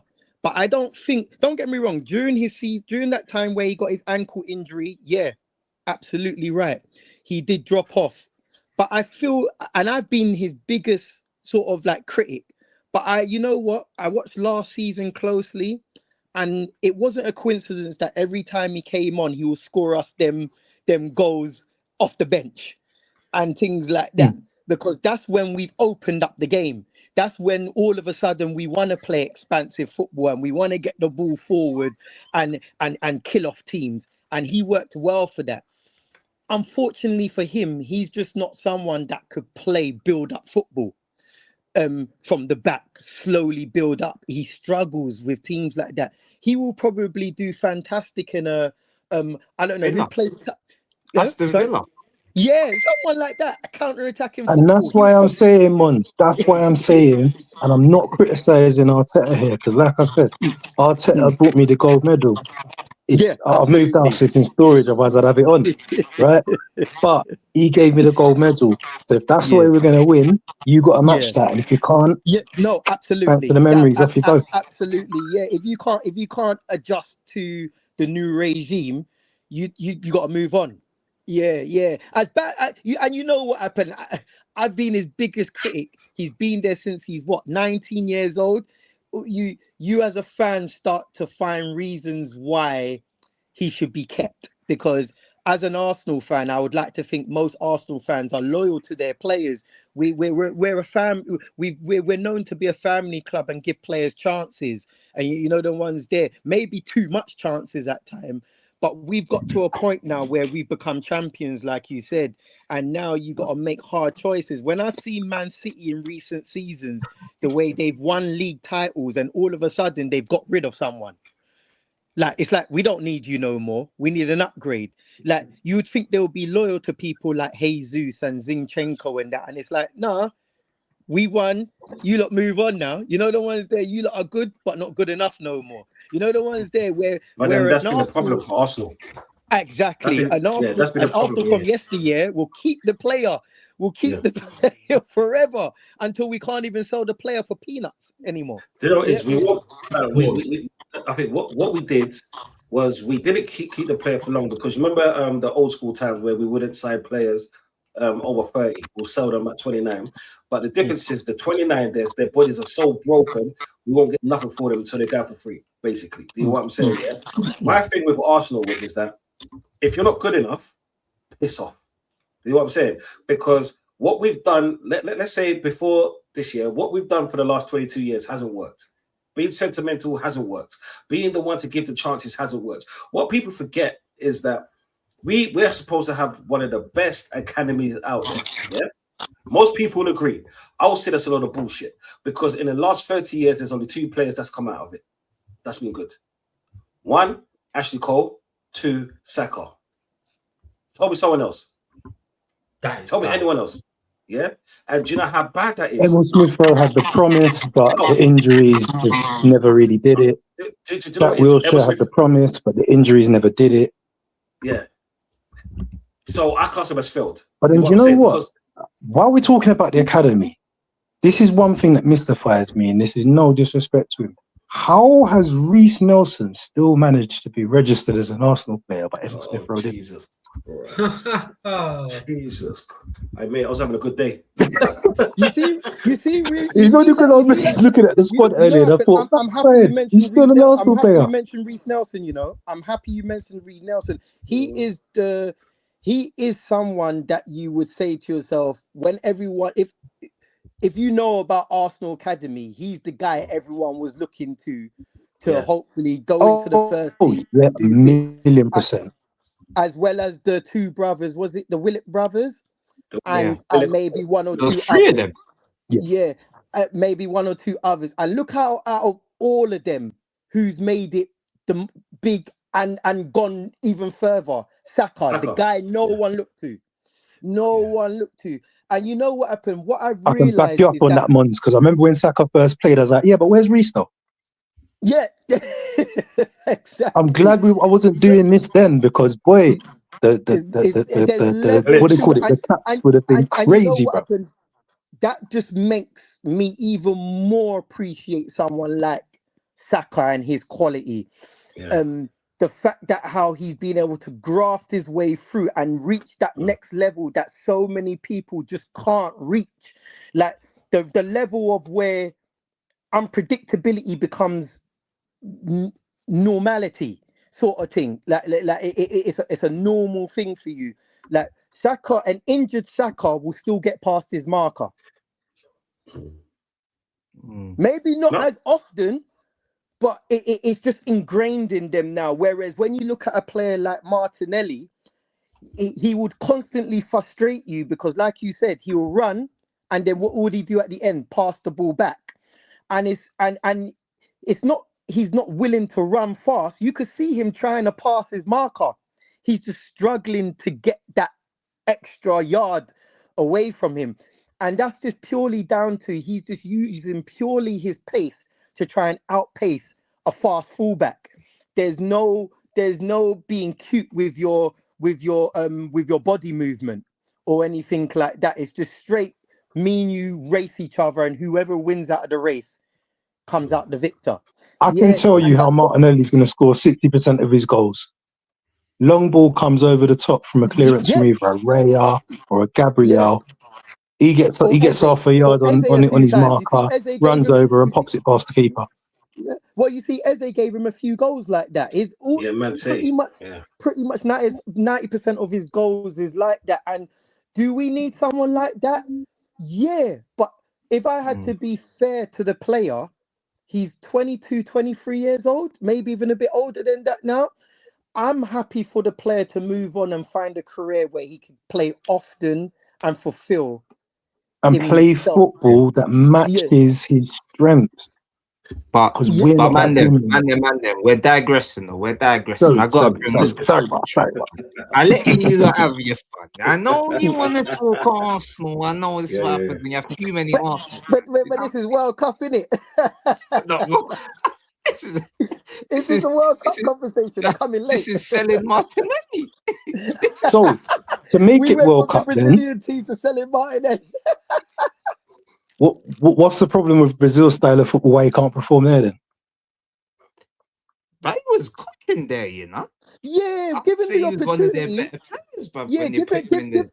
Given the opportunity, he done all right for the little time I did see him on the pitch. He actually done a bit of a job. He played as striker on the few times that he played. He scored a good goal. That was actually a really good goal that I saw. I was like, okay, Martinelli, you still got a little something about you. But is he good enough to continue our rise as Premier League champions and continue in that vein? I don't know. I wouldn't say no. Am I willing to keep him on for another season? Maybe so, but only if he signs a new contract. And the reason why I say that is because when you look at his age and his ability, he does have good ability. And I could just see, like you said, top teams in Italy and maybe even in Germany looking at someone like Martinelli, pace and power with a little technicality at the same time. I will keep him on for another season as long as he's willing to sign a new contract. So if he doesn't do what we need him to do in the next coming season, then sell him. We sell him, and we can sell him for good money. But yeah, World Cup, he done all right, man. To be honest with you, I didn't feel that the quality of the World Cup was even that great. I think people getting the World Cup masked by the few individuals that scored all them goals. Mbappe, Messi, Harry Kane, Haaland. Yeah, that's who everyone wants to see. But beyond them, did anyone really perform to the levels that everyone was hoping for? Yeah, we had like guys like Bellingham, but look at I always forget his name, but the black brother who plays for Mexico, he did some shots. Yeah. He was a stand-up performer. He was a stand. But when I'm talking about certain players, I'm talking about the elite players that we're all familiar with. I don't feel none of them really performed. Really, like none of them. You see me personally, right? I look at the World Cup, and for me, and I expect that from those guys. Yeah. What I look for at the World Cup, excuse me, is the emerging stars. You know, the ones that are off the radar. That's who I'm watching. Absolutely. Yeah. But don't you think that how you look? Don't you feel like you only look at that more so because there's a sneaky little thing that you want to see if your team might look into that player and this and that certain teams, because remember, I said it in the group chat, bro. Remember when I saw the Mexico boy playing, I saying Arsenal need to go give him a call, bro. Yeah, exactly. He's got something to offer. When you watch the World Cup, it's all about window shopping. You get me? But I turned into a scout, bro. I ain't even window shopping. I'm but that comes with age. Do you know what it is? That comes with age, because when we was young, we was all hyped up at the World Cup, because you see our stars are different from the upcoming younger stars. Is what I'm saying, because they would rate. Let's say 20 years time, they're gonna rate Yamals and rate Rodgers like that. Just how we rate Zidane's. You know what I'm saying? Ronaldo's, Rivaldo's, and all the rest of that. You know what I'm saying? So when we're seeing, I think with age, we see football a hell of a lot different now. Was it exciting? For us, it wasn't, because most of us are aging like that. You know what I'm saying? If you look at the young teens out there, they'll be like, shit, man, I can't believe this person done this to this person, the way that Rodri bust the thing, blah, blah, blah. But 20 years ago, that was just a standard midfielder. You know what I'm saying? What Rodri was doing. And that's why I say the quality. And that's why I go to quality, and that goes back to the quality, the whole quality of the game, is like, I don't think it was to the highest quality. Like, honestly, I feel like most of these teams were just as good as each other. Why it ended up being a decent World Cup football-wise. But when you look at individual players performing in each of their team. For instance, Portugal, none of their midfielders that everyone sees as world beaters performed to the highest of level. The Brunos, the Vitinhas, the other brother that plays for PSG. Yeah, not one. Not one of them, bro. Yeah, but you have to remember, when it comes to club football, you're buying the best players from each country and meshing them. Unfortunately, let's say in Brazil, for example, they haven't got the best players, young best players. You hear what I'm saying? Portugal, they've got an old fart in Ronaldo. You hear what I'm saying? They're still relying on Ronaldo Silva in 26. Yeah, I can't hear you. But lads, this is the thing though, right? And I think, again, because I'm kind of getting into that old fart territory, right? I mean, tell me if you agree or disagree, right? But I would say that the problem, to a certain extent, is modern football, because I go back to say the 90s, right, where individual brilliance was almost kind of encouraged. Absolutely. And the example I'm going to use for this, just let me land and I'll come to you. The example I'm going to use for this, right, was Thierry Henry's time at Barcelona. Remember the story he told about Guardiola, where Guardiola told him, man, he broke against the mold and did his own thing and got hooked. And this is the problem. You can go back. The reason why the World Cup was so glitz and glamour back then, because it didn't matter about what the system said, right? If you put Ronaldinho at left back in the day, that poor still gonna find himself up front and lick shots. You put Kaka in goal, brother, he's gonna leave the goal empty and go style up 5 man and go score a goal. Nowadays, the system football don't allow you to do that. Don't get me wrong, stars will still shine, because if you got it, you got it, right? But more people shine, and there's a lot of people who shined in the 90s that wouldn't have shined now because the system would not have allowed them. Absolutely. I agree with that. And that's basically where I was coming from. Portugal is like they tried to make sure Ronaldo shined, which then all of a sudden, the 3 guys in midfield who's classified as, if not the 3 best midfielders in world football. You got Bruno that got #1 in Premier League. You got Vitinho that everyone was screaming that he should be close to the Ballon d'Or. I didn't see none of them. And it's because everyone's playing to a particular system that doesn't enable them to just do their own thing. And I just find that that reason alone is why it's no coincidence that all the best players in the World Cup ended up being who? The strikers. There was no one else that outperformed the strikers, bar maybe, what's his name again? Jude Bellingham, because Jude Bellingham is just unruly like that. He's just unruly like that. He just does his own thing. Yeah. Rodri was good. Rodri as well. But like I can't stand Rodri in his domestic club. No, but man, I forgave all of his flowers internationally. I agree with my man. Rodri was good, but Rodri looked like any other top midfielder from yesteryear, fam. Like from back in the day, that could pass and move and get the ball forward and like it wasn't nothing out of this world. He was just keeping Spain ticking. Now, in that Spain team, I'm not saying I will be able to do the same thing, but I won't be that far off if I was in that Spain. But obviously, moving on. Obviously, this is the last couple of things in the World Cup. We're going to do our team of the tournament, but I had the question to ask.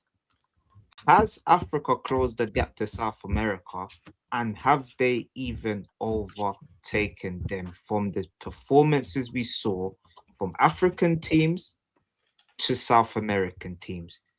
Argentina got to the final. Yes, they got to the final. Big up to them.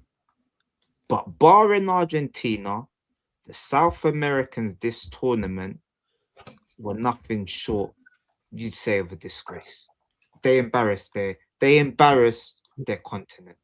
And the African teams, 9 out of 10 actually got out of the group. So how do we see this gap? And is there a gap? I think that's harsh on Colombia. Let me come to King. Let me go to King first. You ain't nothing not to say. You lot been doing the chats. It's difficult because Africa's always improving. I think Africa will continue to improve if more players choose the African heritage over the European counterparts. I think African football has always kind of been let down by the fact that a lot of players that should be playing for African nations are playing for the European ones. Yamal, for example, should be playing for Morocco. So Africa sometimes has a seal on how high it can go, because a lot of the better African players are in Europe, and then they choose the European nations because one, they're getting scouted from earlier. Two, they have a better chance of winning a World Cup or getting, the Ballon d'Or, or getting that fame being in a European nation compared to the African ones. As you can see, like since George Weah, since the last time an African players won a Ballon d'Or, Samuel Eto'o won back-to-back trebles and wasn't even considered. Like, some of the best African players haven't even been looked at the way that they should be, and there's always also this kind of stigma against African players being just physical and powerful, just PMP merchants, when they've shown over the years to have a lot of skill as well. So I think the gap is closing, but I still think South America are slightly ahead in terms of the level of football. Yeah. But yeah, the gap is closing. But I think, like, if you look at the leagues comparatively, like Brazilian league, Argentinian league is much better than some of the that you get domestically. So as long as African football domestically isn't up to par, I think that's going to be a bigger issue that needs to be solved, is that getting domestic African football to a better level in order for it to be able to cultivate its own talent, rather than relying on getting the scraps of what Europe leaves more time than not. Yeah, no, that's fair, man. And obviously, Don, I know you got a goal, but you can have your say on that and let them know where the people can find you as well. Nowhere. Watch. Go to sleep. It's past your bedtime, you bitch. All right, Daddy. Pause. Lads, on that note, Conversation TV, you can catch me on Friday Night Football. Friday Night Football, fucking man, just my head. Friday Night Madness on Conversation TV. I got to change my name again. It's up to these frauds to what my name's going to be, people. In the next World Cup, Africa will overtake America, South America, because more and more people are starting to play for their home nations. Back in the day, it was about getting to the World Cup. Now the World Cup is a lot bigger, and these teams have established themselves. They're going to start doing it, is what I'm saying. So don't worry, people. You know what I'm saying? In the next 10 years, I guarantee an African nation will win the World Cup. You know what I'm saying? But manners and respect. Thank you to everyone. You know what I'm saying? Blacker, AFC, Mons, African Kick, Vodge, you're a prick. This is what I'm saying, yeah? Manners and respect. And people, make sure you like and subscribe to my people. Blessings. Yeah, big up. Peace Yeah, out. big up yourself, yeah. Any one of you, the floor is yours. Yeah, I'll jump in quick. So, firstly, I think following it's up from what my man said. Go on. Yeah, I don't know about 10 years time, but I do see a slight improvement. But I believe what was it African King said?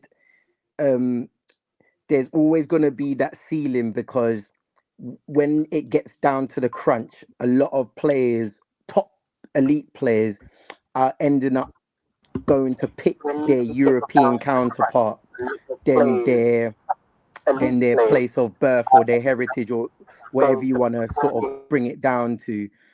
Everyone knows the reason why. Sometimes it could be through what's it called again? Getting your name out there. You playing for a European club, you seem to be able to get your name out there a lot more. I guess playing European football, so playing the Euros, is more glamorous to the footballing world than playing the African Cup of Nations. Correct me if I'm wrong. So things like that is what stops certain players from playing for their African country, as well as there has been big talk on how the African organizations, African FIFA or UEFA, you want to call it, organizes their events. That it's not as organized as their European counterparts or as their American counterparts.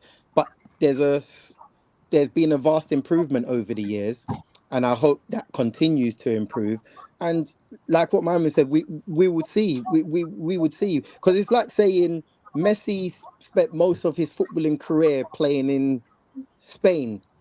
if he was African, would he end up playing for Congo or Morocco or whoever other than Spain? But someone like Messi ended up picking his South American team in Argentina. Now, Argentina has the glamour of the past, but they've won the World Cup 4 years ago, but prior to that, they hadn't won anything in a while, and that was the big stigma around Argentina, that they hadn't won their American, what's it called again? Sorry, Copa Copa America. America. Copa America. They hadn't won their Copa America for a little while. They hadn't won the World Cup. Spain was on the rise. There was a question mark around if Messi would end up picking Spain as the team he would represent. But them South American teams obviously still continue to have their pool, and that could be down to their history, the players that's played for them in the past, having someone like Maradona still kind of being the poster person of Argentina has its pool. Brazil having the Ronaldinhos and the Ronaldos of the old times still has its pool, even though Brazil is nowhere close to the level of the old '06 Brazil, but it still has its glamour. It still has the glamour of the team. So these things factor into play when a individual player is picking the team that they want to go for. Now, when you look at a player like Lamine Yamal, you think of, would you go play for Morocco or play for Spain? As good as I think Morocco is, it's not really a hard answer. I don't think it was that much of a hard answer for him to answer when he was asked who he wants to play for. He probably said Spain and didn't even bat an eyelid for Morocco. And I think that's just the levels at the moment. But me personally, I do That being hope said, that does Hakimi change, chose and a lot of Morocco players are over just like, Spain, though. no, forget France. I'm gonna go play for Morocco. I'm gonna go play for Algeria. But again, only time would tell. Only time would tell, bro. Only time would Yeah, tell. Morocco's actually getting a few of them because Brahim Diaz could have played for Spain. I'm done. Hakimi could have played for Spain. Feel me? But they chose Morocco as well. So Morocco, I don't know, man. They got that pool as well. Back to you, Blacker. Yeah, no, hey. You know, I'll jump in real quick though, because that was the point I was going to make. Say. Yeah, That's the point I was going to make, right? Was I think the key difference of why, I suppose it probably more relates to the North African and the West African sides more than a Cape Verde or someone else. So we'll discard them for a minute, right? Is I think that in the last kind of, put a number on it, the last 8 to 10 years, the FAs of these countries have got a lot better at being quicker to get in front of some of these players playing in Europe, right? Some of them, I think, I can't remember, it might have been you, Twist, that was having this conversation the other day where you were sort of saying that, when I was talking about kind of the football identity in Africa, and we're sort of saying, well, hang on, a lot of these boys grew up in Europe playing their football and now they're getting selected in. Yeah. So I think that's a big factor in it, is that the African FAs are getting a lot better at getting to these guys a bit earlier before they're wrapped up by the Englands, the Spains, the Frances, right? So there's that side to it. The only thing that I think is stopping Africa from already surpassing them, because they should have done it a long time ago, because like I said to you in another chat, name me the big European sides winning big championships that didn't have an African star in them. Africa's always been great, but the trouble is little things that you hear. So I know they weren't at the World Cup, but some of the stuff that was going on with Nigeria, players being left in airports like AFCON, and man, them hotel ain't there, man, them booking their own flights to get there, right? Which I love doctors? Jesus to my art, fam. You leave, if you're telling me I'm hearing man getting left in hotels and whatever, then 3 lines on a shirt, because I know I'm getting looked after, me, right? So I ain't mad at that. Now, Eddie, like I've always said that it kind of almost hurts my heart that Saka ain't there playing for Nigeria, but I understand it, because if you look at some of the horror stories of what these players are going through when they're playing for their national sides, He won't be, Like, and you that's know, not and having a good time. I So. heard Jamaica's the same. oh God, I like I heard told there's you, fun and weed in the changing room. brother. Listen, see you. Yeah, it's just because Congo managed to get the win over us, and then you didn't even make use of it. You're jacking prayer. At least go and beat England if you're going to stop us. And it was Cape Verde. Not Cape Verde. Caraco. Caraco frig us up. I wasted their shot. Madness. Right? Yeah, And you know, we were leading that. All we had to do was just get a win in that game. 1-0, ball going off your elbow, and we don't even have to play Congo. King, But then, do you know what? Shout out, like I said, that was the dustiest game of football I've ever seen in my life. But shout out to Congo, you got there, right? But yeah, I do think I just got to pick up what I'm going to hand over to someone else in a second. But the one point I will say is when we're kind of saying that South America had a bad World Cup, I do think that's a little bit harsh on Colombia, because Colombia probably weren't in anybody's final 8 pick at all. I had But them I in the don't semi, think- you know. Did you? Mm. Okay, Let's go. they definitely weren't in mine. But so I I stand thought they'll corrected. beat But Switzerland, man. But yeah. they gave a good account of themselves. But I think everybody within that Colombian side would look at it and know they should have done better. No, definitely. Brazil I think they only had absolutely 5 stunk shots out the on target continent. the I whole World wouldn't be Cup. surprised if everyone else that want to carve Brazil off of the South American continent, fam, because they just made South American football look like a pappy show, bro. No, definitely. But yeah, can't believe Colombia only had 5 shots on target the whole World Cup. Obviously, they underperformed. I had high hopes for them. And to be fair, they are a good side, like very compact, hard to break down. They lost on penalties, so I will say for them, they can't really be embarrassed. Brazil, they're embarrassing. Like No one talks about Germany, bro. Ecuador, bro, Germany are embarrassing. dead, bro. They're done Like, out here, horrible. bro. Let down. They were. Brother, let I'm down. surprised Blacker ain't clipped the life out of me, bruv. Because remember when we was doing the World Cup preview, me and my big mouth, yeah, this is going to be the year that South American sides are going to do so well. Idiot, innit? There was a talk about Paraguay. He got there in the end. They scumbagged against Germany, but they were knackered. Rubbish. They got Yeah. battered by USA. Man, like What? Timo Werner, you know. Fudge. We'll put it to you, There man. wasn't What's enough quality in the squad. There was a few players here or there, but the squad itself just couldn't get to that level. Yeah, Vodge. What do But you it's something think? to build on, right? Yeah, They can build on that. definitely. And Vodge, what are you saying for Africa overtaking South America? You think it's happened already from this World Cup showing? Looks like, yeah, wouldn't surprise me. Nothing surprises me with any team on how they perform. They could perform shit. They could perform really good. They could end up in the final one day. Who knows? We don't know what can happen. Anything's possible. I mean, we saw Mexico go to the quarterfinals, or was it the quarterfinals with England? Exactly. Anything's possible. Yeah. Anything is possible. So, like, even smaller teams, like in the World Cup, surprised us. Even like, what's that?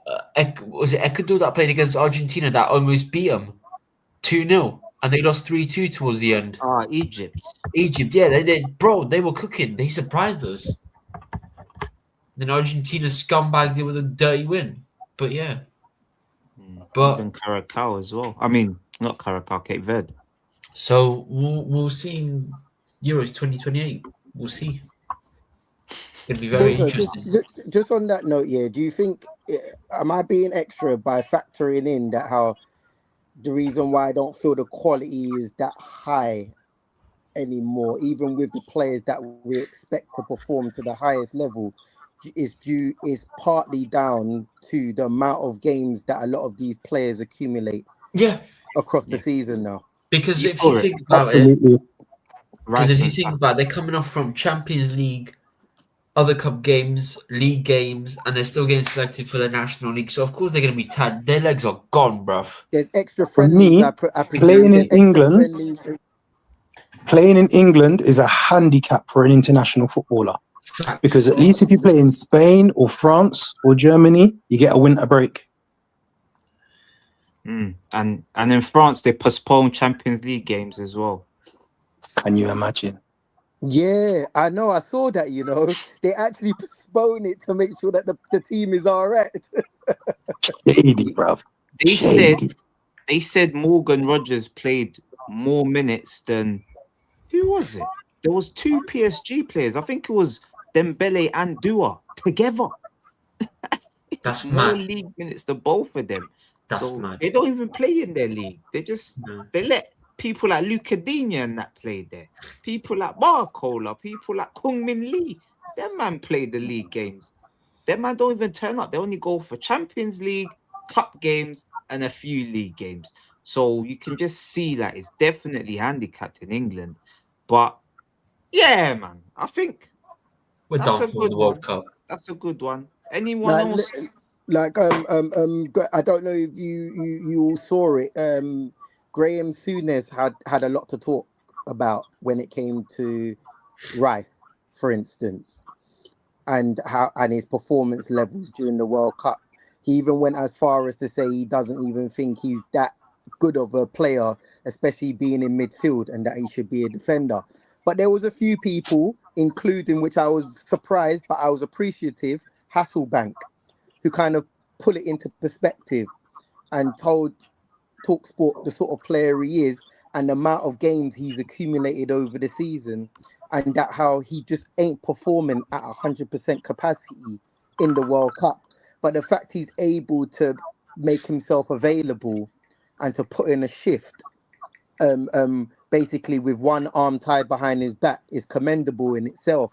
But I do feel like, the English game does do a lot of players a disjustice, because you would want Saka, players like Rice, players, most of the English players and players beyond the English players that play in the Premier League to be performing at the highest level in the World Cup, because that's what everyone wants to see.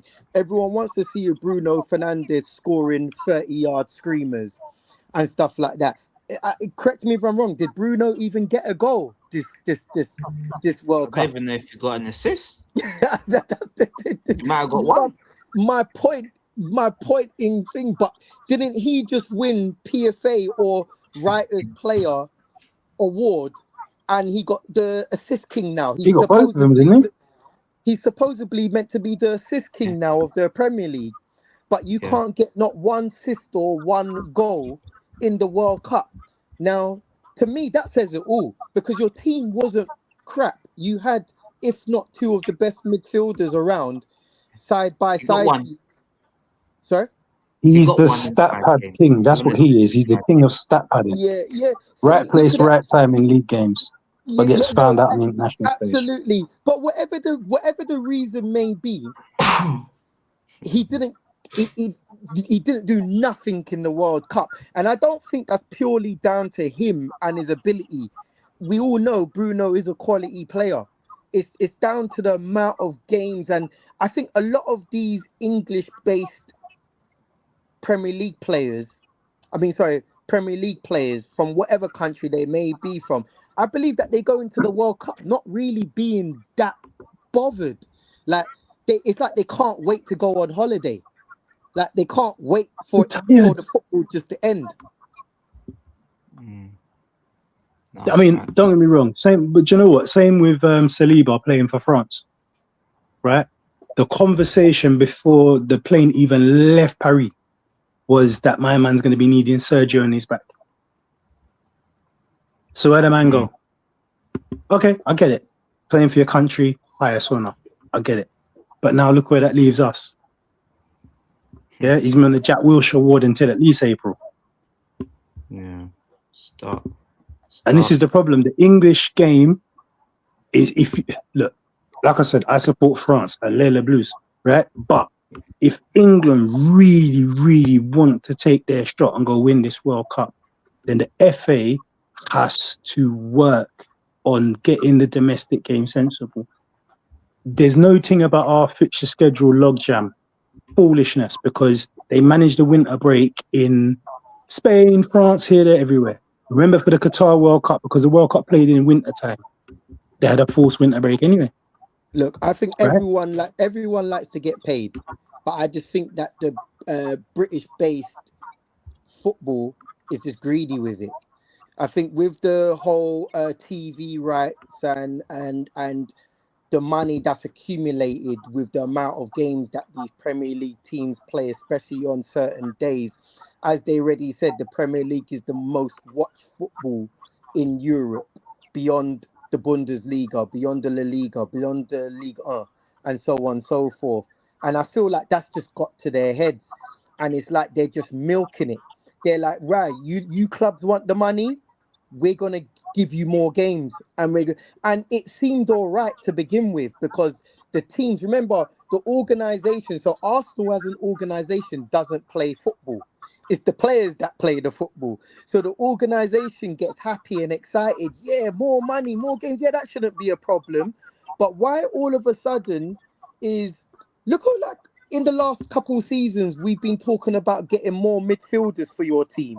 And we're like, don't we have 5 midfielders already? And teams are like, no, that's not enough. It's like, we need a 30-man team. We need 2 teams.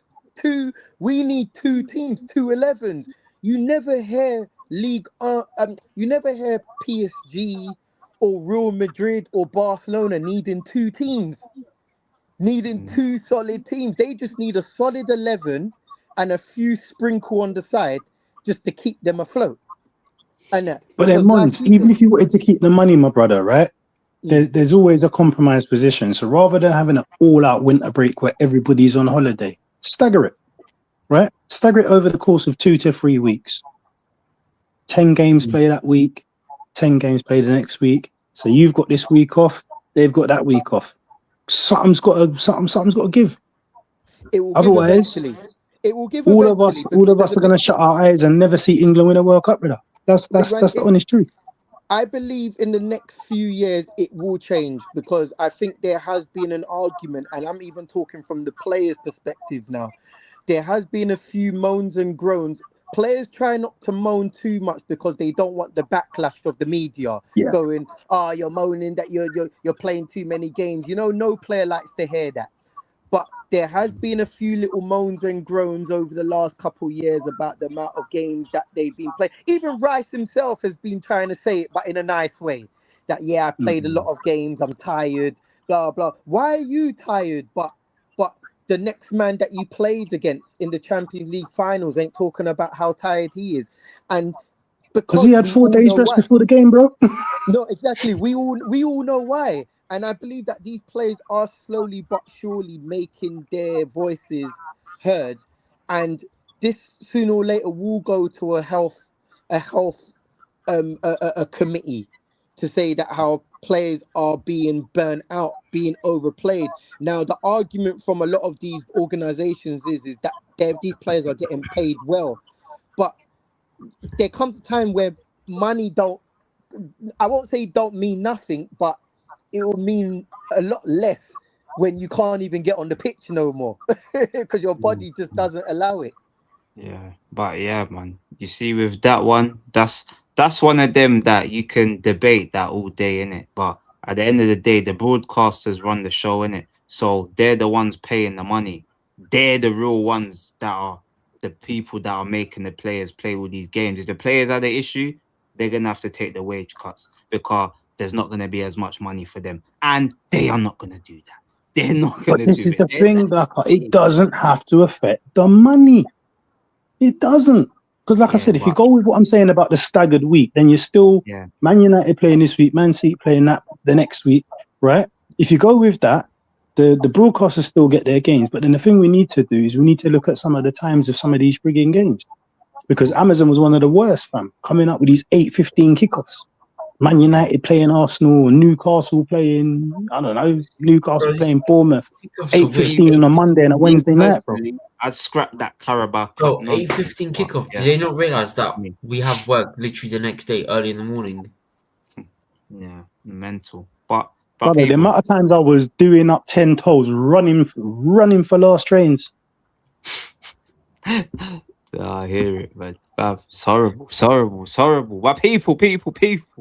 we're gonna go into team of the tournament. We're almost 2 hours into this, so we're gonna get at least an hour on the transfers because there's big transfers happening. British transfer. Oh yeah, by the way, Baka, pull up scumbags stealing targets. Mad. Baka. Yeah. Before you go on to it, pull up pies. There's a tweet about Chelsea pulling that French defender. Yeah. Don't worry. That's transfer news. We don't need to hear about any transfer news in the World Cup. We're gonna go on to everything. I know you're interested about your Chelsea signing, Rodgers, but we got bigger fish to fry. No, I don't know what you're talking about. So right now, we're going here. I'm gonna come down the line. We're all gonna get a vote. Everyone's gonna get your vote. Make your answers short and sweet, and we go from there. African King, I'll start down and work my way up. Who is your goalkeeper of the tournament? Give it to Virginia. Virginia. Yeah. That's one vote for Virginia. Voj, Yo, who's your goalkeeper of the tournament? I'll give it to Martinez. Martinez, okay. Mons, goalkeeper of the tournament. You're mute. I'm gonna give it to the Spain goalkeeper. Unai Simon, so that's 1-1-1. D, he's saying. I'm with African King, bro. Who much? Stand out goalkeeper for me. Virginia. Twist, who's your goalkeeper? For the tournament, Unai Simons. Unai Simon. Oh. Split jury. So what's that? That's 2 for Simon, 2 for Virginia. I've got the fucking final say, don't I? You're the high court, brother. I wanted to give it to Simon, but you know what, man? Let's give it to my man because obviously you know why I gave it to my man, innit? Literally. Yeah. Virginia. Because no one was expecting him. Everyone thought he was going to be shipping 10, 12, 15 goals a game. Like, no one really expected nothing of him. Simon, we half knew he was a mustard goalkeeper. Yeah. Yeah, no, fair play. I didn't know much about the Spain goalkeeper so, but you know what happened, yeah, as much as your defense in front of you has to perform, the fact they only conceded 1 goal, and I saw a few times during that match in the finals that he came out in certain times that certain goalkeepers won't dare to go as far out against as France. that. Yeah, against France and Argentina when he got out when Messi nearly latched onto the ball. Yes, and my man was that. Yeah, it's like, you know what? Fair play. I got to give it to you. Fair play. You because I was all screaming out, Raya, where's he? Like the Donny just won a Premier League. That's the guy. But fair play to the brother, fam. He done his job. Yeah, nah. No, I'll he say justified keeping Raya out. Yeah, he was the best goalkeeper, but for the purpose of this, we're giving it to Virginia because he was out of the blue and he's got 30 million new followers. So what did he do? Follow 3,000 women. Big up to him. So I twist. He's the left back. I heard Chelsea are going to bid 190 million for him still. Twist left back. Left back. Oh Lord. Left back. I'll say Jed Spence. Okay, fair enough. D. Typical spud, isn't it? Huh? It's a typical spud. But I can't really argue. I don't think I can argue. Hang on, Cucurella, is he a left back? Oh, Cucurella. Yeah, Cucurella. I thought that's a clean sweep. Mons, what you saying? Left back, you're mute. Left back. Oh wow! You know what? To be fair, Cucurella, he surprised me this World Cup. I'm not gonna lie, I was enjoying his performances, and I mean, I'm a Cucurella hater, bruv. Like for Chelsea, I just thought, yeah, this guy he's just not a quality Spanish player, but again, he proved me wrong. He was probably, if not one of Spain's better players, and that in itself, fair play to him. Jed Spence, he done well to the end, to the closing stages of the World Cup, which for me that's not good enough. So yeah, for me, Cucurella takes that. Yeah. Vodge is your left back of the tournament. You know what's surprising, but I'm actually giving it to Jed Spence. You know, I think he's been good, surprisingly. But yeah, I think Jed Spence has been cooking, and the fact that he's at Tottenham, shame on him. Yeah, shame on him for real. So that's 2-2. King, what are you saying? Who's your left back of the tournament? I tried to predict, but yeah. I don't know why people are saying Jed Spence, man. It's Cucurella. Alan Trembella. Hey, you know what? I'll make it short and sweet. I can't disagree. Cucurella, sensational, and obviously I already know what I'm gonna do, but I'm not trying to influence anyone. But you know what I'll do? I'll go first this one. My right back of the tournament is, no surprise again, another scumbag, Pedro Porro. Pedro Porro and Spain, they kept out how many clean sheets? Was that 6-7 clean sheets, conceded 1 goal? I believe, what did Porro scored against France as well, didn't he? He did. Yeah, he scored against France in the semi-final. That's my right back of the tournament.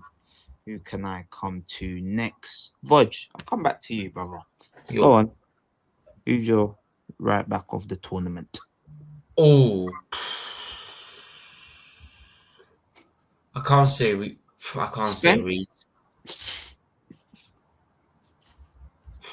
Oh my days, this is hard.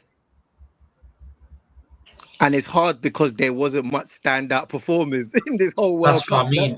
That's the worst of it. So surely that would make it easy. You would think so, but it doesn't actually, because they're all poor. You end up picking the whole Spain team half the time. Boy, there's nothing against that. I've chosen one. I might as well go with Reece James. Yeah, you've gone mental. Yeah, You've gone absolutely mental. Because I don't know what else to pick. I would have said Hakimi as well. I would have said Hakimi. You might as well go for Porro, bro. Nah. We're only accepting first answers. I'm sorry. D, I'll come to you third. Restore some order. They're gonna say we don't know. Me, Yeah. Bro, I can't let that scumbag's name leave my lips. So the one you picked. Yeah, they're 9. King. I was trying to keep the scum out of this one, but it's hard to. No, listen, I don't like him, but yeah, it's definitely Pedro Porno. Yeah. Come on. Pedro Porno, you know. Pedro Porno. Pedro Porro, nigga. Yeah, come on, man. Pedro Porro is sweet. Yeah, we're just gonna stick with Pedro Porro. I'm not even gonna bother try to overcomplicate it. Nah, he's not called Pedro Porro. He's called Pedro Porn. No, sorry, Pedro Porno. Sorry. Nasty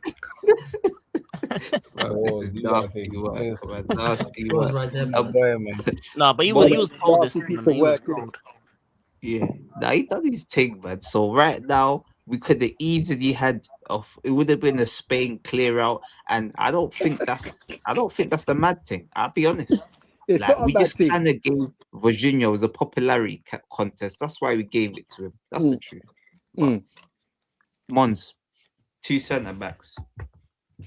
Give me Oh Lord. So you know what? Actually, no. Actually, this ain't a Spain thing no more. I could actually say wholeheartedly, even though they crashed out with a whimper, which side does Upamecano play? Upamecano, Upamecano, yep. He's one of them. Don't get me wrong, Saliba played as well as we know. I'm pretty sure most of us are Arsenal fans here, so I don't want to be biased, but I know he could have probably performed even better without his injury. So I'm going to just leave Saliba to one side. But I was watching that Upamecano guy. Well, he was quality, considering that a lot of people didn't have much faith in him because he has been a bit iffy for his Bayern Munich team in recent seasons. Yeah. But yeah, he was quality. He was quality. So he's one of them. He's one of them. That's all I know. He's one of them. Someone might have to help me out with the other side. Yeah. We'll come back to you. I'll fling you Twist. Go on, Twist. Kobrasi. What am I saying? 1 or 2? 2. And Upamecano. Okay. DGB. Cabrasi's there, and I'm going way out of left field here. He's never going to win it on any day that ends with a Y, but he gets a special mention for me. Consummate. I think he's man. No. He's never going to win it, but I'm just sticking his name in there just to show I recognise the hustle. Actually, I got my answer now. I got my answer for the other guy. King. It's gonna have to be another Spain guy. You might as well just give it to the young youth, that got the young player of the tournament. Yeah. Yeah, you might as well just give it to him. Yeah, him and Upamecano, they're the standout defenders. Yeah. Wait, sorry, I didn't hear. What did you say, Mons? I'm muted. Yeah, sorry. So, fam, why am I not pronouncing this guy's name all of a sudden? Upamecano, but just call him and Cabrasi, whatever his name is, the Spanish young G that won the young player of the tournament. Yeah. Okay. Voj. So I'm gonna go with Kunde. Okay. Kunde, the right back Kunde. Yeah. And he was rubbish. He was right back and rubbish. What the hell are leave you him, on about? It's his vote, fam. Please, people, do not interrupt his vote, fam. Because we need to hear it all, fam. We need the clip. Go on, Voj. And then I'm gonna go with John Stones. John Stones and Kunde. Fair enough. Solid performance from John Stones. Great. England's best defender. Hopefully he goes to Chelsea. African King, my brother. My two were Cabrasi and Romero. Okay. Ooh. That's good. I like that one. I forgot about Romero. So, Cabrasi. Okay, so it's gonna be Upamecano because I'm going with Laporte. So, yeah. Okay. Ooh, Laporte. Yeah, I was sleeping on them. Yeah. So Upamecano and Laporte. Hey, D, I'm gonna come back to you now. Let you go first. Don't think I've made you go first. So, it's sort of there as a 4-3-3. I might change it, but let me get. Actually, give me 3 midfielders. Fuck it. Give me 3. We'll see who we have, then we'll change the formation accordingly. Right. So Bellingham, absolutely. Yeah. I'm gonna go with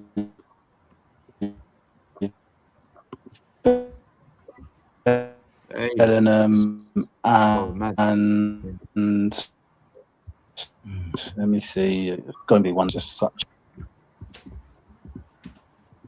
Wait, who do you say? Bellingham and Rodri?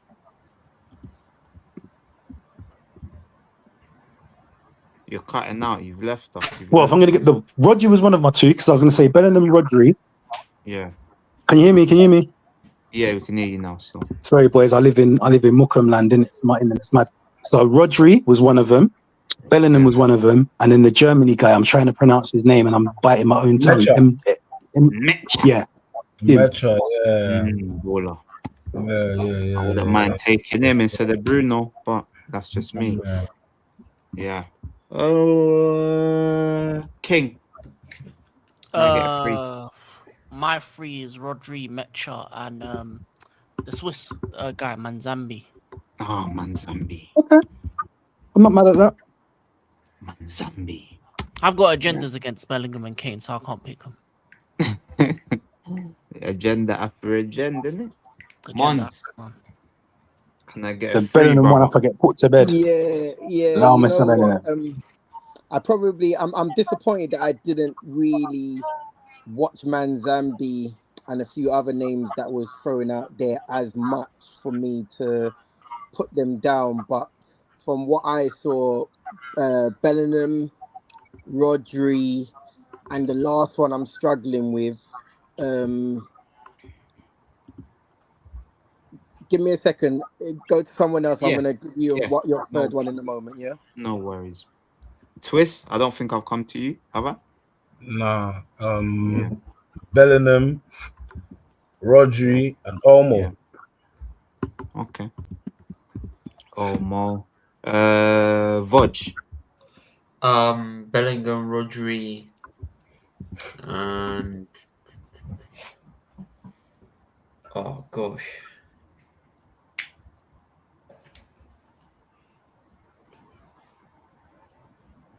Morgan Rogers. Okay. Fair enough. You do like Flip a it, left field flip one. it. You know what I'm I'm surprised at? random. I'm gonna just say Baldi. Okay. Oh yeah, he was cold as well. You know what I'm surprised at? Mm. Because I'm going with Bellingham, Rodri, and Michael Elise. Michael Oh, He wasn't midfielder. He was a winger. No, he was Yeah. playing number 10. Yeah, he was. Oh yeah, He was playing Yeah. number 10, innit? Yeah. yeah. Do you know what it is? The reason why I never go with Elise is because I always, when I look at him, I just see him as a winger.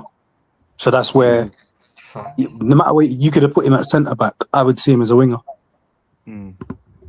Fair enough. I think Well, I think the problem with Elise is the reason why I never picked him, because remember the first half of the World Cup he was actually classed as the sort of like the best performing player in the World Cup, but he fell off a cliff. It's like Yeah. he done another Bayern Munich against who did Bayern Munich play where he just did not perform, where he PSG. PSG, yeah, the build up to it was like, yeah, Lise is gonna be one of the top hitters in the game, and he just fell off a cliff. And I think that when the going gets, when the torch is then shined on him, for some reason I just don't see him perform anymore. It's like he has to kind of quietly go about his business, but as soon as everyone starts talking him up, you're ready to watch the next game, and you just don't see it no more. That's my issue with him. So that's why he never got picked for me. It's just going to be I just want to apologise now for leaving out Declan Jollof Rice, but someone had to fall to the wayside. And people are exactly. asking, where's El Racisto Enzo Fernandez? It He says was. Paredes anyone. To be honest, Metra can be changed for like a Elise or someone else. Metra can be gently changed. Bro, Enzo wasn't even that good. No, I he think I'm Enzo putting can go run, bro. the pool. I'm putting the pool. But as you guys know, I Messi stick with the first votes, so your votes are in. And I'll be posting and tagging you all and saying this is what you've done. But Vodge, I'll come Internet, to you forgive me. first because I don't want anyone to influence Vodge's decisions. I just want to hear Vodge's madness for himself. So who's your front three, Vodge? So I'm going with Mbappe, Yeah, Elise, yeah. and left wing I'm going to go with Barcola. Okay, fair, fresh. Anyone can just jump in as well. Barcola, Mbappe, and Messi. Messi. Messi, Mbappe, Elise. Messi, Mbappe, Elise. Mont or King. I'm going to go with that same one. Mbappe, Messi and Elise. no, not Elise. Barcola? Flipping hell. Haaland, Kane. Can I change my mind? I went mad. As you know, locked go in. on to the Locked in. go on to next man. Right now, I've put Mbappe and Messi. Yeah. I Kane. need to think about my third brother. I can't think of my right wing. We're just gonna put them in. Don't worry. Who do? 3 forwards will find their position. Okay. I've got it. Quinhos left wing, Saibari striker, and then Messi right wing. Okay. I got who I got now. Who's the Moroccan youth? The one that Saibari. Saibari. Is that Saibari? No, not Saibari. That's the striker, no? I'm talking about the one that set up the goals. The one that done the little... Brahim Diaz? Nah, not Brahim Diaz. Yeah, it was Morocco. Wasn't it Morocco? Yeah, it was Morocco. What other Name begin with A. They got my man, the Azza. I can't remember his name. Yeah, the He one plays that in set up Spain. the one that set up the goals, and he got the goal ruled out. And then I think was it against Argentina? He got the goal ruled out, and then he set up 2 of the goals again. Oh, you mean Egypt, number 12? Egypt. Sorry, Egypt. Yeah. Hassan. That number the one 12, that was techie, Hassan. bro. I forgot his name, Hassan, bro. But that one, you know, just for what he done in that match, fam, I'm giving it to him, bro. Nah, it's fairs. Right now, he was on fire, bro. I fair play to him, bro. Like he was like he made me stood up and watch and look him up. From when he made me look him up on the net, he done well. Yeah, no, fairs, man. So right now, okay, that's what I'll do then. I'll just do it like that. Alright, cool. I'll give it to Messi, Mbappe, and then I'll just give it to Elise. Oh, should I? It's gonna be by default because I would have gave it to Haaland. So yeah. Well, I wanted to change out Barcola for Haaland, but I didn't get to repent, so it is what it is. I follow it. Oh yeah, Haaland would have been good up front. Yeah, I got to hold it because I'm saying you could easy flip Mbappe out to the left wing and had Haaland down the center. Man. I think I'm gonna go back on my word, innit? And I'm gonna allow for change because there's no way I'm allowing Barcola in this side. Yeah, do you know what? You got to allow me to repent for my sins here, bro. You're gonna all tag me as well, fam. They're gonna kill me if I don't get this right. People, that's our player. This is our team of the tournament. Hey, not bad. Save the goalkeeper. That team mash up any domestic tournament you want to name to me. Mash it up. Yeah, but look, it's sort of similar to the FIFA official one. So the FIFA official one was Virginia, Porro, Cucurella. Then I had Upamecano and Martinez. I don't know what Martinez is doing there. Rodri, Bellingham, and Elise midfield. Then Mbappe, Haaland, and Messi. We weren't far off, was it? I haven't seen that before, to be fair. I don't know, man. They're just bunning the budge, man. FIFA money in it. FIFA paid for that one, bro. Elise is the only one we should have put into the Metro. Oh well. Yeah. Elise for Metro, yeah.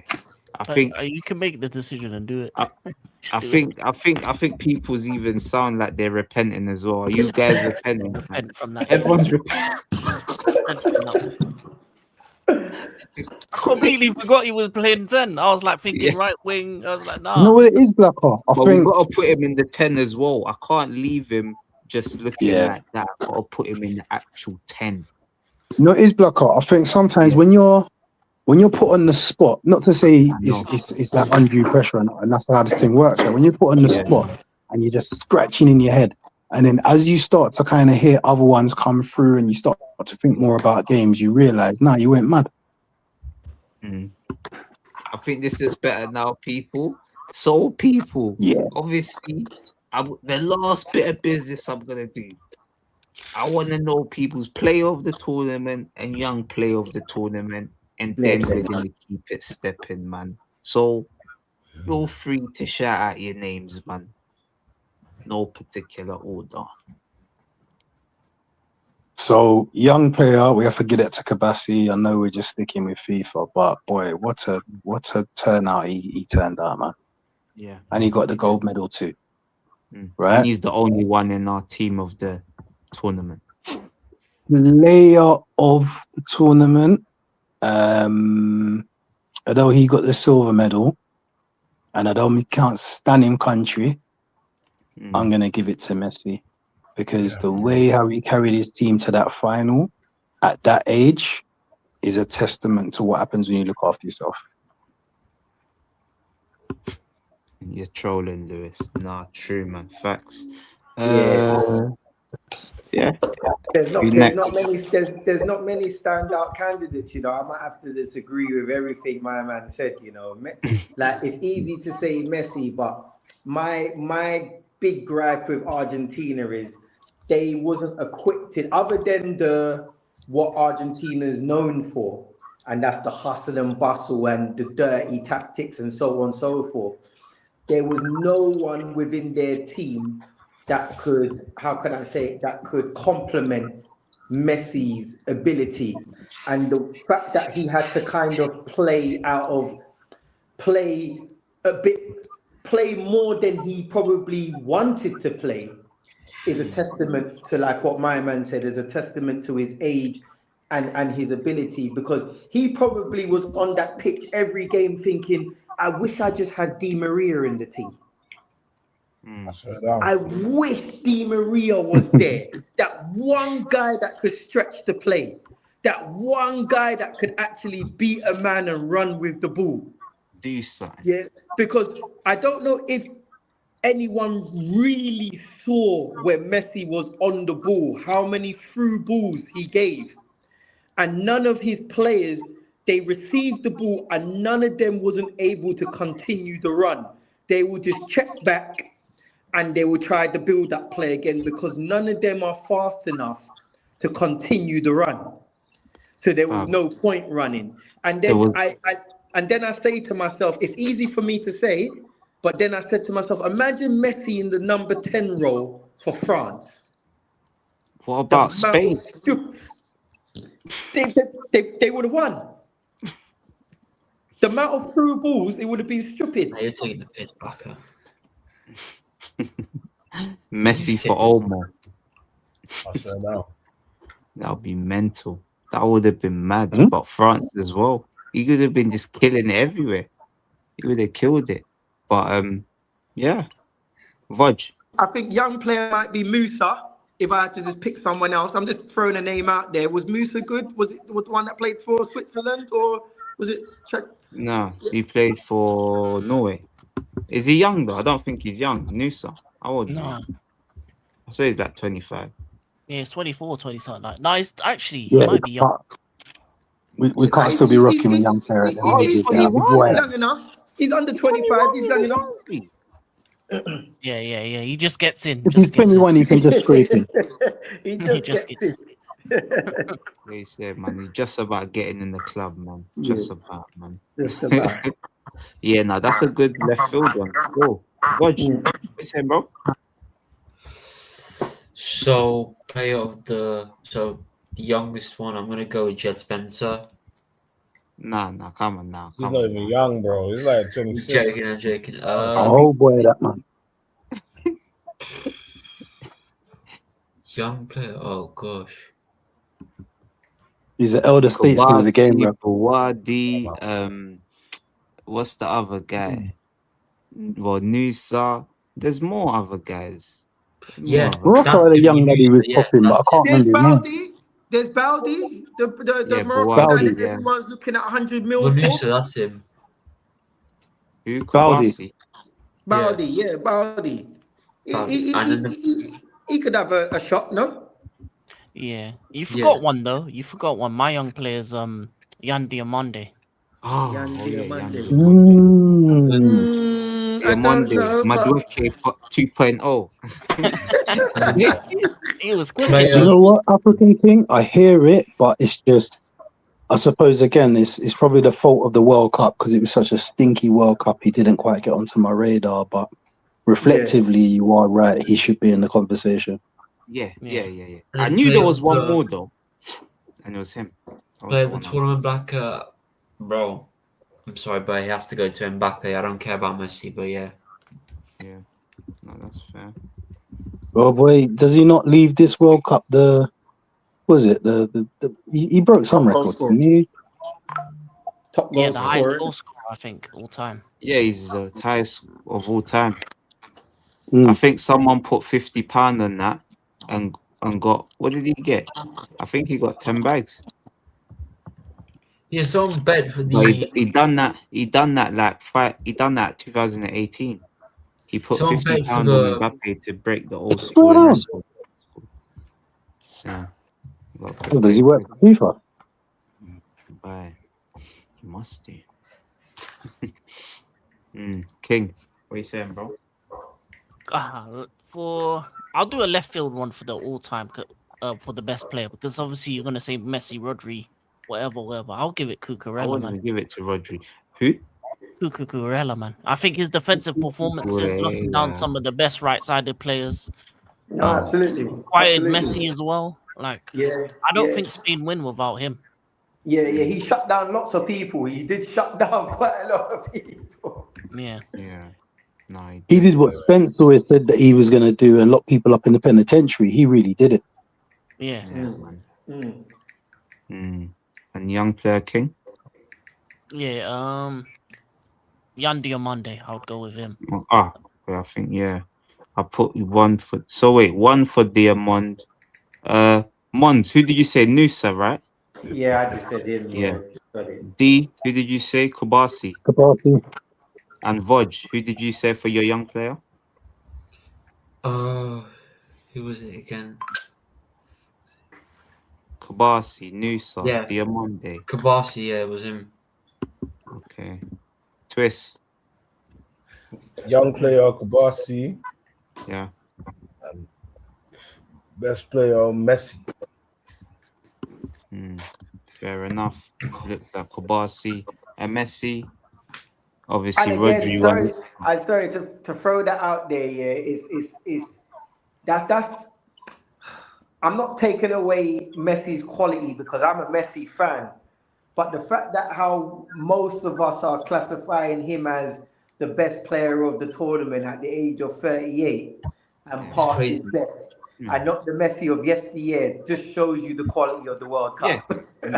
No, I totally agree. I can't, like, I'm only I'm going to picking counter that and say it's also Why quality I'm with the picking player as Messi? well. Why I'm picking Messi is because that's difficult to do it for that Argentina team. That team was kind of anything. No, absolutely, I don't think a lot of players that we mentioned as our top players could enter that Argentina team and get them to the finals. No, He got them to the finals. absolutely, bro. Absolutely, I don't bro. think I The Cucurella agree. will thing get that to team ask to the finals.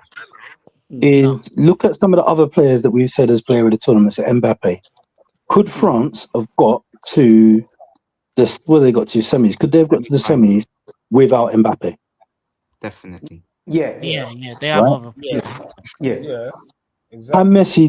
Can Messi can Argentina get to the final without Messi? The answer is no. No. Would they get out the And that was group the without deciding Messi? factor for me. Would they get out the group? That's why it's the The only deciding other man factor you for could me. say like Because to is be the Haaland. cornerstone at 30, 38, 39? Yeah. Bro, Yeah. The only other age man or you not. could say about that is Haaland. Don't get me wrong, he's not at his prime. He's nowhere near his prime, and I'm not making that case. But even on the decline, he's still best in players in their prime. Yeah. And he was walking as well. He's not even playing in the top league. Man's playing Dustman and basketball stars and Porn stars and flipping poker players. Come on. I'm saying, and he's still coming out and outshining Europe's darling. Yeah. Hey, Mbappe never had Mbappe had a few easy games in France, but he definitely didn't have one in the Champions League. I could probably even go as far as saying if a team could afford Messi's wages, I think Messi will still perform in some of the best teams in Europe, be it that he has performing players around him. So What? going back, Messi over Odegaard? What you would Anywhere but England, bro. England, they find out his backside, fam, because he wouldn't get the protection that he got. I had a reason why I don't think that will be the case, bro. Because we've already seen how Messi performs. He's very much someone that does walking football. So with players in the Premier League, they'll end up just walking around with him, and he'll end up being stupid. Messi's about penetration. Get the ball, boom, boom, boom, boom. Before you know it, the ball's gone. He don't have the ball. I hear no it, bro. But Messi on a cold night in Stoke, Then, yeah, he's but we leaving in don't an have them ambulance, nights no brother. more. we We leave don't him have on He's the them nights leaving no in an more. ambulance.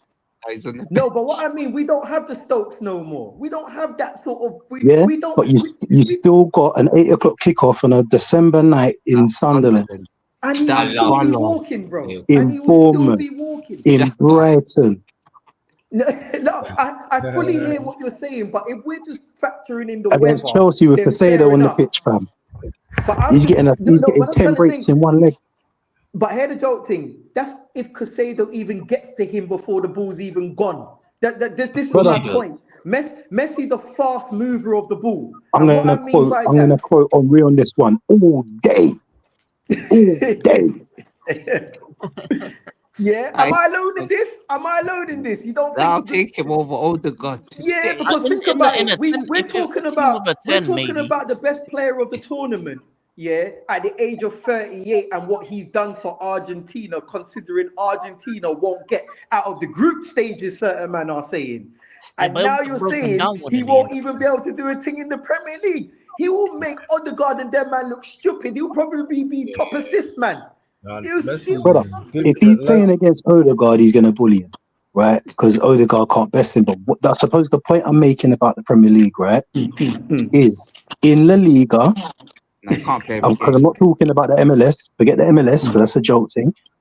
In La Liga, him and certain other stars get the protection of referees. You ain't getting that in the Premier League. You ain't getting No, it. I fully hear that. But that aside, I'm just talking about performance alone. Performance alone. When I just, But don't get I twisted, he'll made still be a sure. bagsman in the Prem, bro. He'll be a bagsman No, in the but Prem. even if he's not a bags man, just the assists that he will accumulate across the season, then through balls that I'm seeing him doing throughout the World Cup that most of his teammates in Argentina could not capitalize on because they just didn't have no pace in the team. Premier League is all about pace. We all know this. Premier League is about pace and powers. Your Every Perez Premier would League team, love to receive them balls. yeah, exactly. But Pause. every Your Premier Perez League would have. team, every Premier League team, even the bottom three, all have strong, fast wingers. Everyone has strong, fast, mobile wingers. Just putting a Messi there and saying you don't have to do anything. We're gonna put two defensive midfielders behind you in Rice and Zubimendi or whoever, and you just strut your stuff in. For instance, look at Eze. Eze ain't really much defensive. Like he's been told off a few times because he wasn't doing his defensive duties Because he's shit. for the thing. Defensive. You don't But track then back on the at flip all. side, was his attacking output that great? No, it was good, but it wasn't great. Yeah. So then you factor in a Messi doing less of a defensive job, but giving you more of an output on the Double. through ball side, on the assist side. I think he'll be mashing it up, honestly. But the team would have to accommodate him.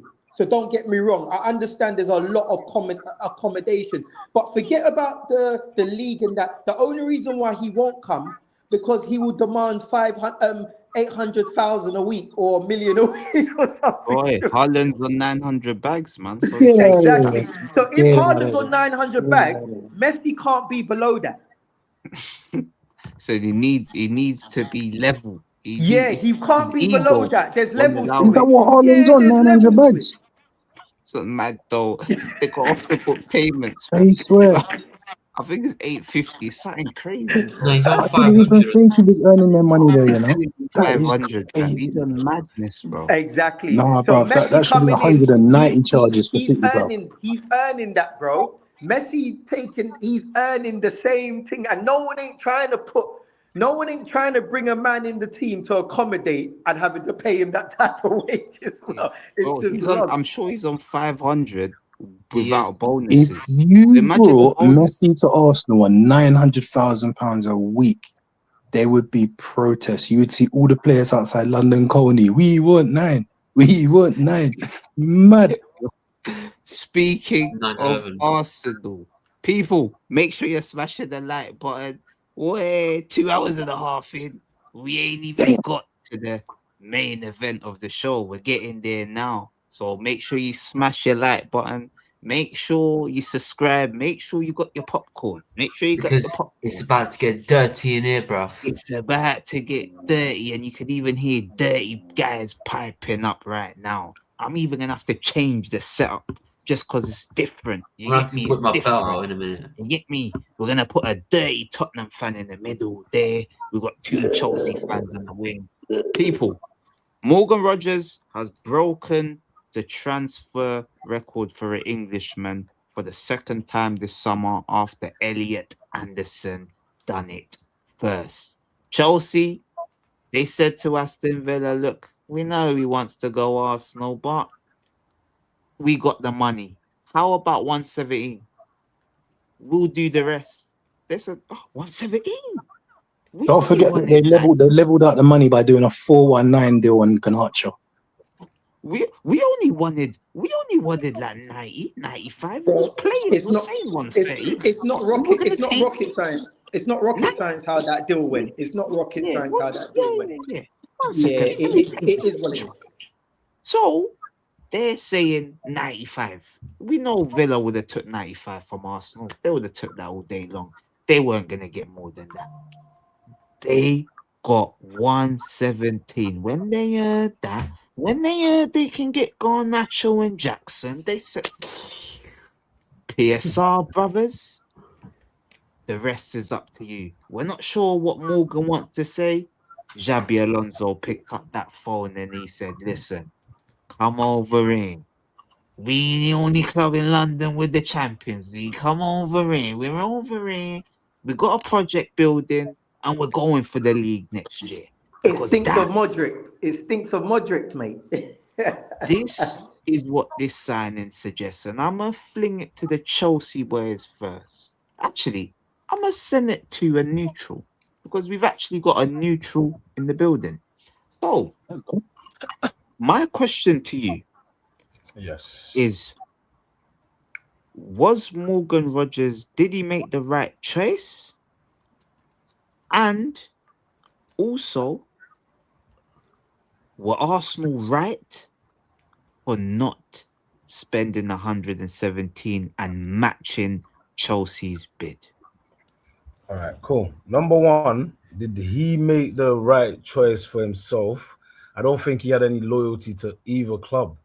Do you get what I'm saying? So I don't think either of them's like his boyhood club or anything. So there was none of that. I think the Cole Palmer effect kind of had the pull as well because apparently that's his best friend. So for him, getting to play with his best friend, I think I see something like that. It's a boyhood dream or whatever. They're both playing for Chelsea now, so it makes more sense to him in that way. But now, did Arsenal make the right move by not going for him? I think only time will tell, man. Because you know, with that price tag comes pressure. Broke the English transfer record, all them kind of headlines. It comes. Do you know what's, comes with a lot of pressure. That's do just you know what's it. crazy? Yeah? Sorry. Like, Do you know what's crazy about this deal? Middlesbrough are receiving 20 million from this deal as well. you're saying enough bread to go around, bro. Like everyone's just clinking glasses. Like, yo, you get a little something. Do you get yo? The original Red Cross deal, It innit? was a black or something. Or, yeah, Sipping on some hold wine it, right now. son. They're sipping on not Don Julio. They're Everyone's sipping on some. I don't even know. Is it Ace of Spades? Is it Boy, Sauvignon Blanc? them big Brother, boys They just went from E&J to Hennessy, bro. But immediately. you know the Hennessy Black, that £200 bottle. He is a performing player, so I don't know, man. But that's the thing. Is he better than? Is he miles clear of like a Morgan Gibbs White? Do you get what I'm saying? Like, is he? I don't know. So the price tag's a bit mad, but I suppose if you got the money to spend, it's one of them games right now. It's moving like, get me? The sport's moving like it's going in that direction, man. If you got the money to spend and just figure out the PSR, whatever, shots on players, whatever, you know what I'm saying? People are spending dough now, bro. So yeah, man. I think if Arsenal got him and he don't, like, I think there'll be a little more pressure, I think, because like British record signing, yo, do you get me? I don't know. League. Gotta win Brother, it. with our fan base, if we got him in at that price and he even misses a pass, oh my God, the internet, forget it for a month. It'll get Chelsea's crazy. used to spending big money. How much did they spend on Caicedo? 115. Similar. Yeah, that's what I'm saying. So it's similar. So it's And he's not had about 115 Chelsea red fans. cards. It's not. They know they can spend that money. Do you get what I'm saying? And So it's not mad to get a quality player that you get what I'm saying? So it's a good deal for Chelsea. I see him looking at Xavi Alonso. I'm thinking, get you a girl that looks at you like this, blood. You feel me? He's loving the project, bro. Whatever dream they sold him, he's happy with that. You get me? Yeah, no, you know what? I heard a little sneaky thing that how he wanted to save face. Like what my man said, he has no loyalty to either club.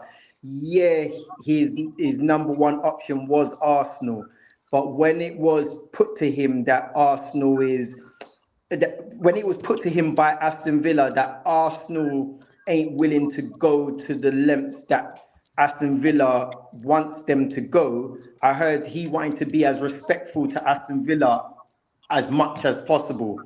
And it came really down to everyone has to, I know every deal has to benefit everyone, but this was something that it had to really benefit everyone. He was sold a project by Alonso, as well as going Chelsea to go back up with his best friend, as well as being able to give Aston Villa a substantial amount of money, i.e. a British world record fee for them to revamp their squad, because everyone knows how much difficulty Aston Villa is in to revamp a squad. They're in a very similar conundrum to Newcastle.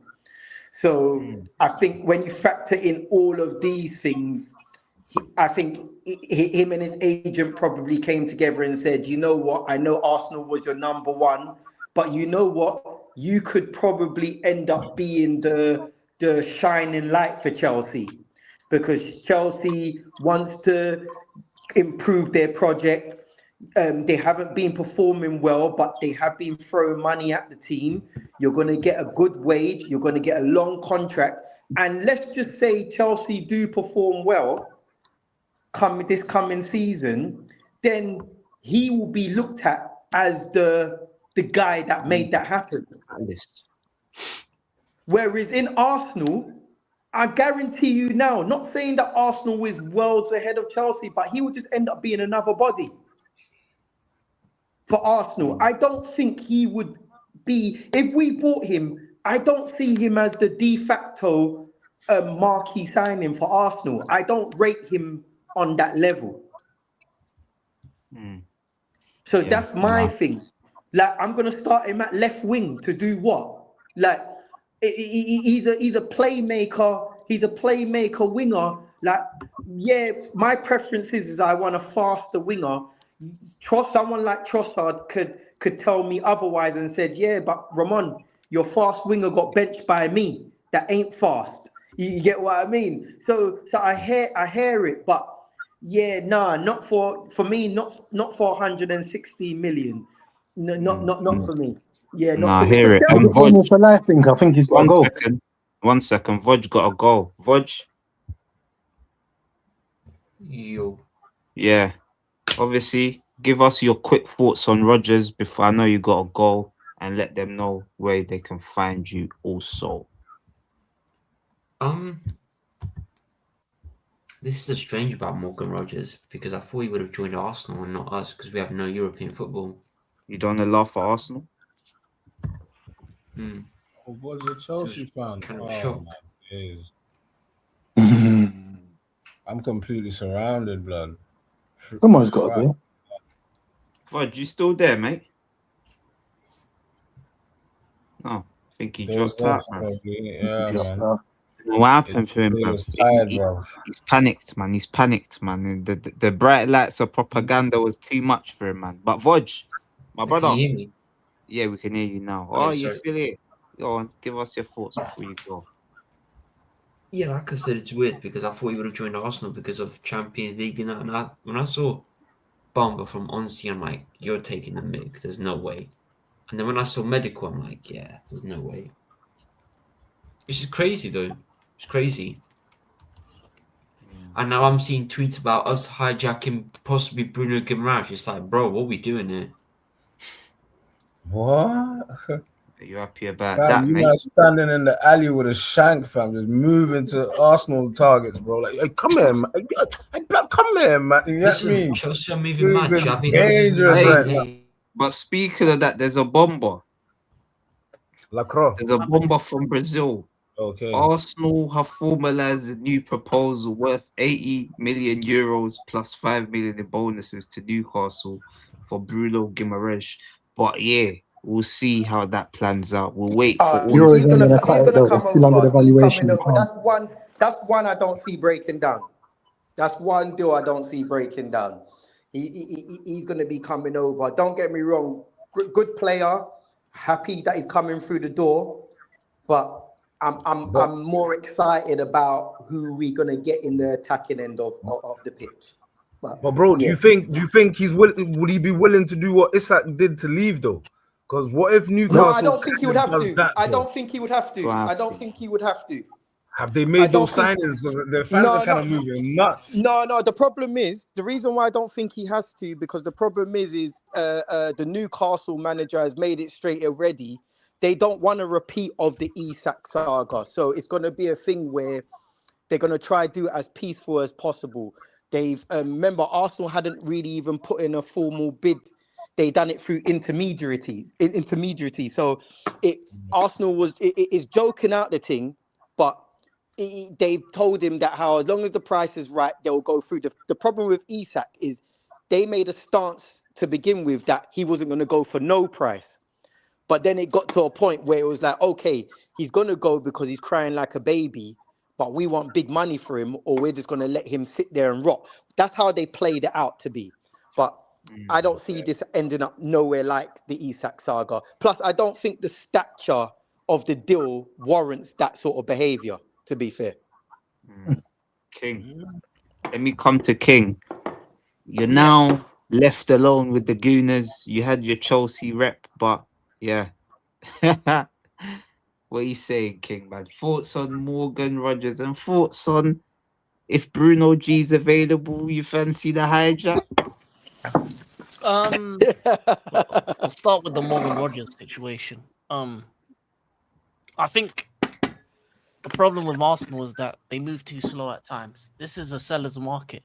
You look at the prices players are going for. If you're not willing to kind of put the money down and just get the deal done, then and there's other teams that are going to circle, especially in this market. With Morgan Rogers, the choice was simple. Does he want to play Arteta ban ball? Play non-attacking football, or does he want to play Xavi Alonso ball, where he's seen what he can do with a 10 in Florian Wirtz? There's a reason why Liverpool spent all that money on him, Xabi Alonso. You're looking at a manager who's an elite midfielder, an elite manager, better than Arteta, both as a player and a manager. So why would you go to Arsenal in that case? I think there's an agenda on Arteta on that. What clarifies Alonso as a better manager than Arteta, may I ask?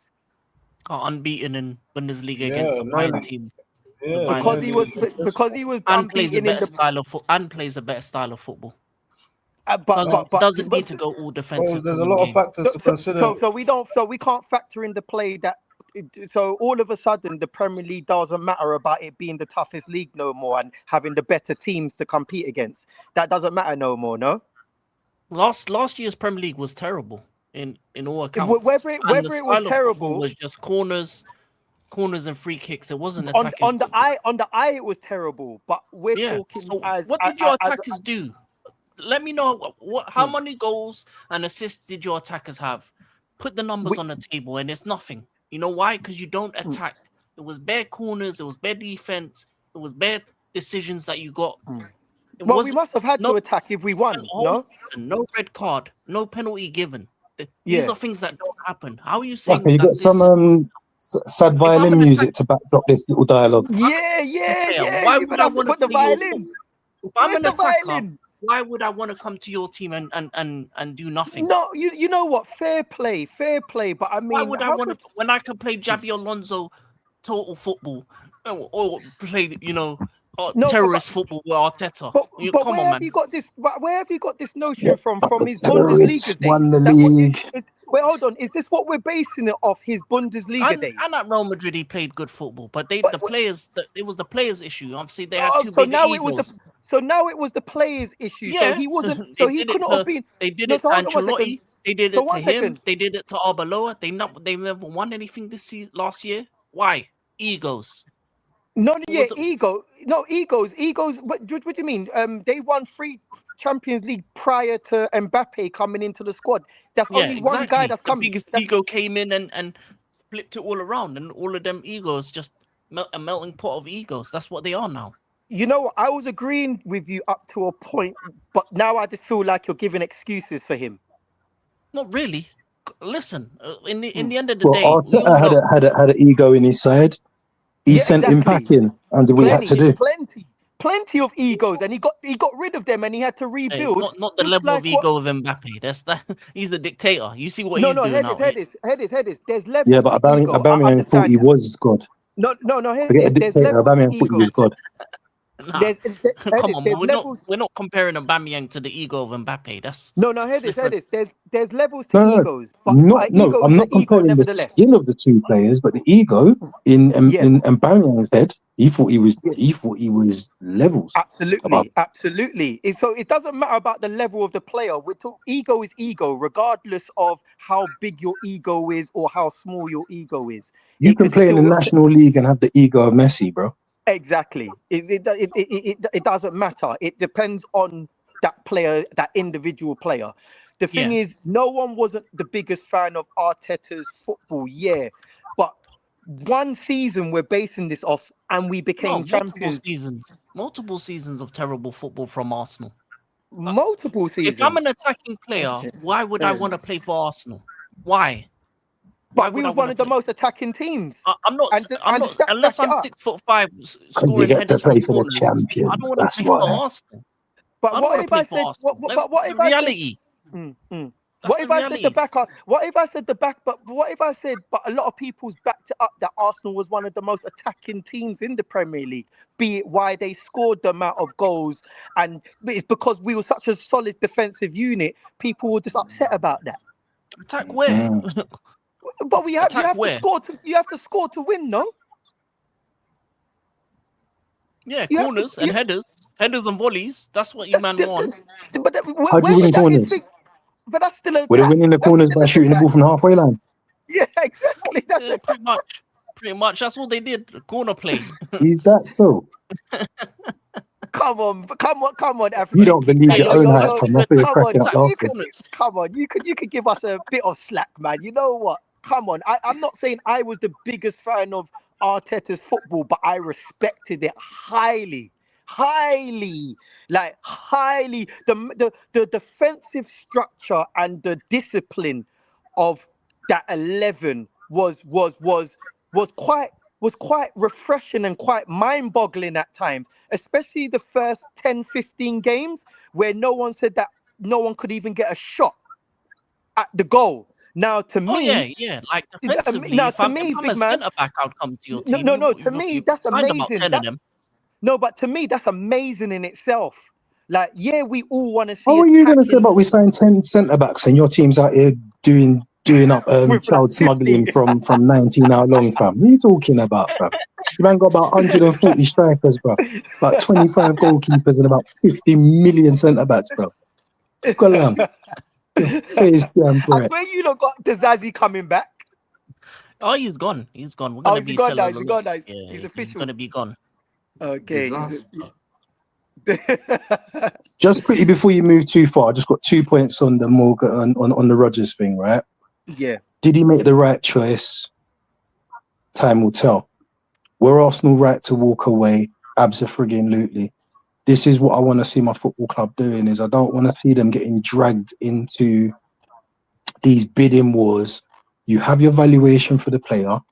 I trust Berta, and I trust him to make the right choice, because looking at last season's window, I would say of the 8 that he brought in, there's probably 2 that were kind of on the fraud list, and that's probably Norgard and Noni. But the other ones played their part, right? So for me, Morgan Rogers, great player. I'm not one of those people that you don't come to my club, I'm going to say that you're rubbish. But the key point is we weren't looking at him as a 10. We were looking at him as a winger, right? Yeah, and the role we wanted him to play on the wing is not 117 million pounds worth, right?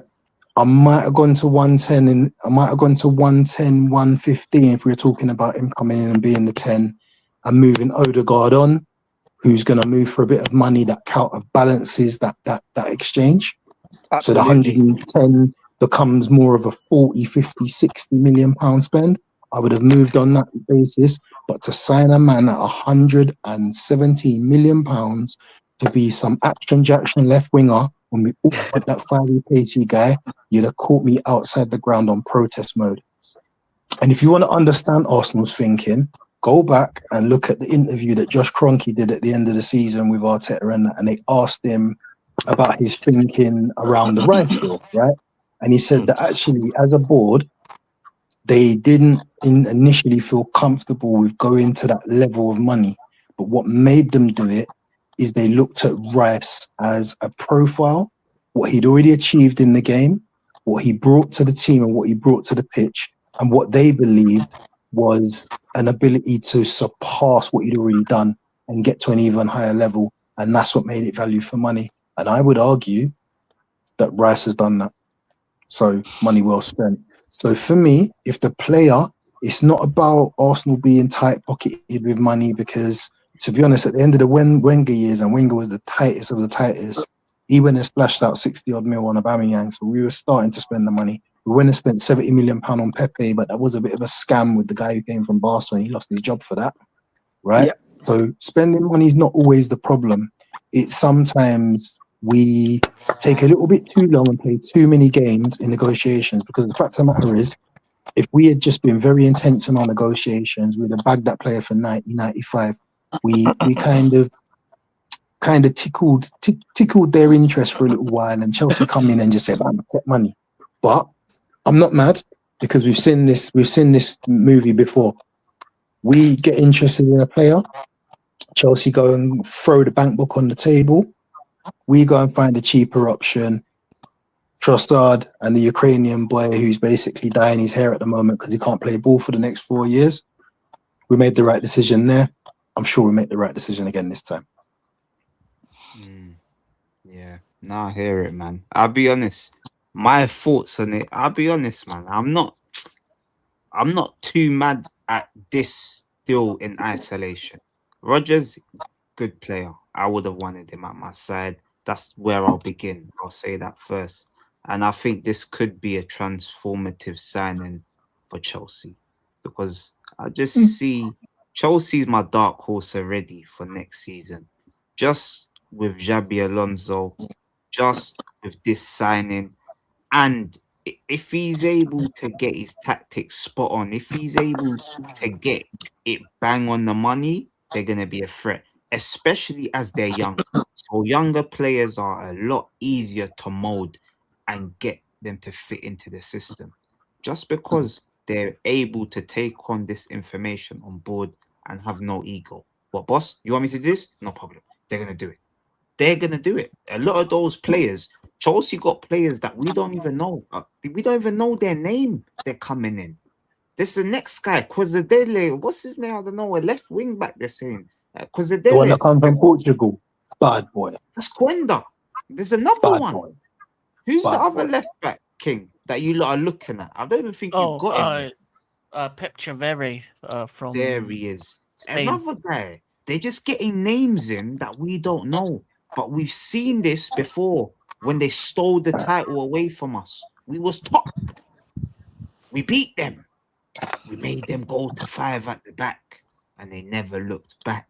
And if they bring this 5 at the back next season, this is a dark horse. Just be wary of this Chelsea. If they do the right thing that's necessary with 1 game a week, that is the team that people need to watch out for. That's my thoughts on Chelsea and Morgan Rogers, because I think if they play 2 10s behind João Pedro, Palmer, Rogers, and João Pedro, it's probably best The front biggest three. problem for Chelsea last year is that Cole Palmer didn't show up. Yeah. New manager. If he shows up, you can definitely put 6 more. You could definitely put them in the table at least, and I say at least 6 places higher. Yeah, and this is the thing. But obviously, this is all if they click. If they don't click, then he's gonna get sacked. That's just, we know Chelsea, and then they're gonna go find another manager. King's already said he's expecting a challenge, and if he doesn't win the league next year, au revoir. So Xabi Alonso is coming in to pressure. But boys, we said this when it was just speculation that he was coming, if you remember that live, right? I remember what I said then. The trouble is Alonso is definitely the right man to take Chelsea where they need to go. But he ain't going to do it in a season. He ain't. Because he needs time to sort through. And this is the thing that I also said, and it's the same thing with Man United, right? That you've got a squad that's made up of various different managers' selections, right? You have to be able to work through them and work out who works for you and who doesn't. And there needs to be some movement. Now, we all know Chelsea don't have a problem moving players on, especially to Arsenal, right? So that's 2 to 3 windows, if not 2 to 3 years. I'll be honest. I don't actually think it's that far. Like, there's no guarantee. Arsenal the favourite, but it's no guarantee Arsenal win the league next year. So straight away, right now, it's not looking great for Arsenal because there's the injury to Saliba. Rice and Saka are definitely going to be on a long sit down. So we're looking very light in those positions. Not because we don't have good players, but we don't have a player that walks in and becomes Declan Rice. We don't have a player who walks in and becomes Saka. Right? Can I throw in there? Can we throw in there that we're missing the point of we might get Guimaraes to come in. Yeah, so that's an extra body. Yeah, that'll be an extra body. And to be fair to us as well, we're getting some young youths coming through the door, man. Let's not forget about Wanyeri's still about. He didn't have a great time at Marseille, but we know there's a little player in him. And if he comes back pre-season strong, that's another body straight away. Maybe not. To be honest, I'm happy he's still around because I think the way how the season ended, I think a lot of the noise was that him and his brother were off ski. Daddy was pulling the plug and moving his boys on. But if he does stick around, if he doesn't stick around, that's the only thing I would say on Arsenal's part is that I hope they get good money for him. I wouldn't want him to leave. But Arsenal's problem for many seasons is that Arsenal don't sell well. That's been thrown on Arsenal for many seasons that Arsenal don't sell well. That's 50 million minimum. If Arsenal could sell a Wanyeri for something like that, 45, 50 million with a buyback clause and everything, I won't even be too upset about that because then I know you're being smart about things now. Like me, I'm still a bit irritated about Trossard only going for 17 million. But then you've got to look at the age of the player, though, bro. I hear that, bro. You know what? I was gonna say that. I knew that's the first thing you're gonna say. He's 30 years old. He's only got a year on his contract. But bro, I've seen players out there with year on their contract, similar ages, going for bigger money. What did we sign him for?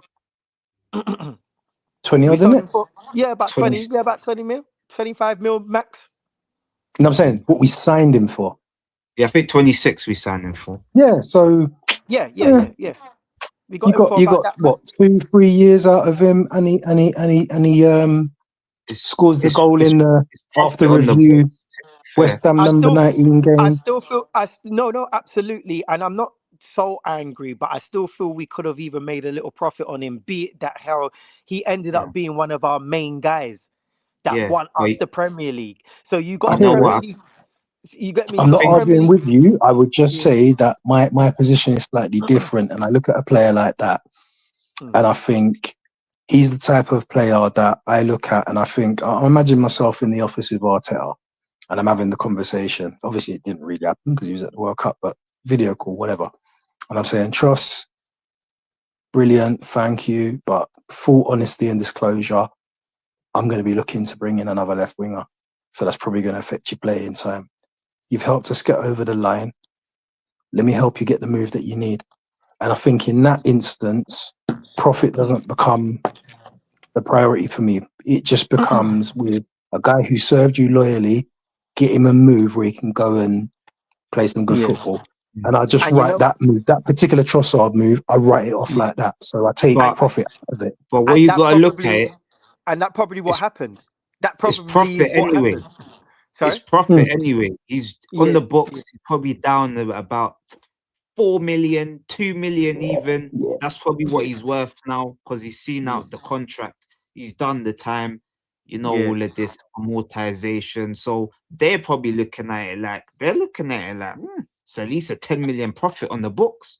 We can yeah. And Blacker, while you're there, this is where Yeah. I bring Martinelli back into the conversation. £7 million from the fourth tier of Brazilian football. But you sell him for the same money you sold Trossard for, I'm going ape shit, and that is a profit. But this is the Because thing. I'm looking at the age and the fact that he can go on and actually, I wouldn't even say get better. He can go to a team that actually complements him and looks so much better. And that's when I'm be screwing, thinking I could have got 60, 70 million out of And you. what you gotta look Yeah, at is yeah. you gotta look at the players that have gone in his position. Gordon, 65, 70 million. Somerville, 65 million. So like Arsenal can't be getting any less than 60 million. But But that, here it I is. think that's why we can't sell him. But the caveat is, if we can't sell Martinelli, he needs to sign a new contract. Mm. He's only got a year or two left. No, Got to protect the asset. He's got at least 2 years. Maybe at least, but I Hang think on, it's no, going wait. into a Didn't he year. sign a new deal a little while That's what ago? I'm saying. I think he might have 4 years left in his They've deal. been. Sign a new contract. I don't know what channel it was. I think it on, was but season before last, and he did 3 years, so he probably got about 2 left. Okay. No. So his you look it up? contract ends next season, but we've Yeah, got option. we've got the option for option what? Option of a year. extend. Yeah, Yeah, so but I knew it 2 was a years year left. left. I knew it was a year left. Yeah, That 2 years. contract needs to get signed, bro. If you're looking at that sort of money for him, that contract needs to be signed, bro. Like unless There's a Arsenal fight. go hardball, get that 1 year, extra 1 year, and try and sell him for, like you say, 60, 70 million on a 1 year contract left. I just can't see Arsenal Football Club being able to do that.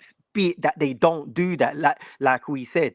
Why I was irritated about the whole Trossard thing, but how you explained it, it's kind of what I knew anyway, and I won't be surprised if it kind of went that way. And it's like, yeah, we kind of did make a profit, and how Blacker explained it even more so. But when you look at it, but I'm not looking at it as in isolation.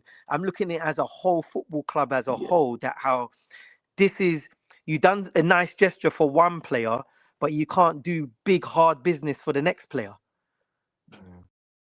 So that point I take, but let me just throw this out to you quickly, Mons, right? So Mm. would you, considering the salary that Martinelli's on, which has got to be in and around the ballpark of 110 to 120,000, if it ain't No, more. it's 180.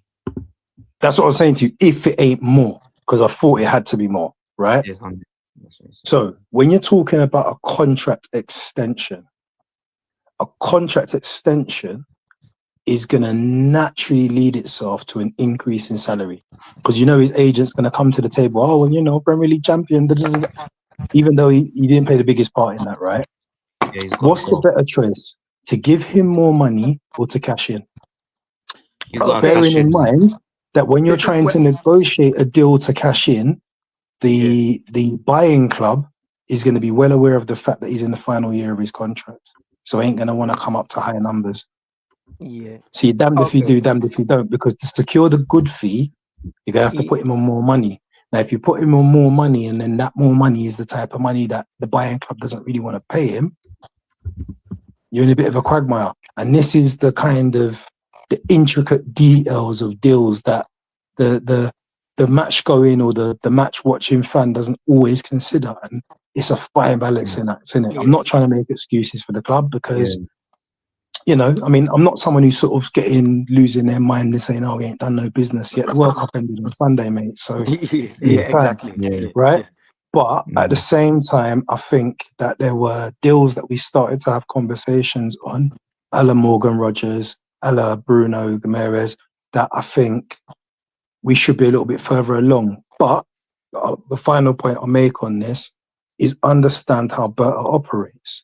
Berta is a type of person that will go out and negotiate 3 or 4 deals, then come back and present the 3 or 4 deals that he's negotiated to the board, and then they'll make a collective decision on the one. So he'll go and talk to 3 or 4 wingers and say, right, I've agreed 30 million for him, 60 million for him, and 45 million for him. Right. And you know, Josh and Mboye, they're always going to take the cheapest option, right? Until Arteta says, no, I do not accept these standards, and says, I want him. Yeah. Right. So with all of that considered, I think it's a little bit early to really judge our transfer business. I think that the optics don't look good because you've got a free keeper from Leeds who basically hang on to their Premier League status by a hair, and he didn't really feature. Right. And he didn't even feature.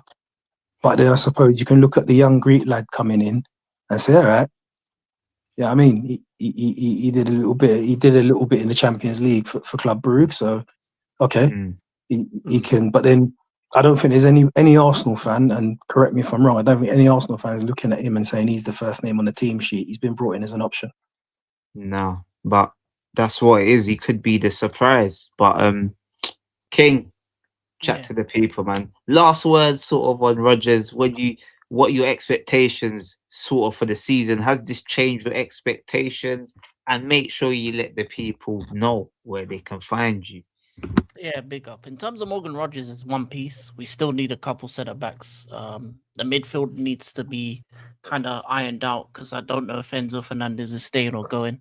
So that has to be sorted out as well. But it's a move in the right direction. I think it's showing that they are actually trying to back what Alonso wants. He needs 10s in his system. He needed a left 10, and you got one of the best available. He needed a wing back. He got one of the best available, one of the best defenders in Italy for Palestra. So they are looking at targets that Alonso wants. So it's a move in the right direction for the board because normally they're trying to get 100 kids, trying to move them in and out. But at least we're trying to go for some more proven talent. And even the names we're linked to in centre mid, centre backs, they're all proven talent in the Premier League. So that's all I can say. That's a positive in terms of next season. Top 4 and a trophy. That should be the minimum. Anything more than that, it's just bonus. But we'll see. Anyway, African King Academy. And appreciate for having me on. Peace out. Any bits coming up?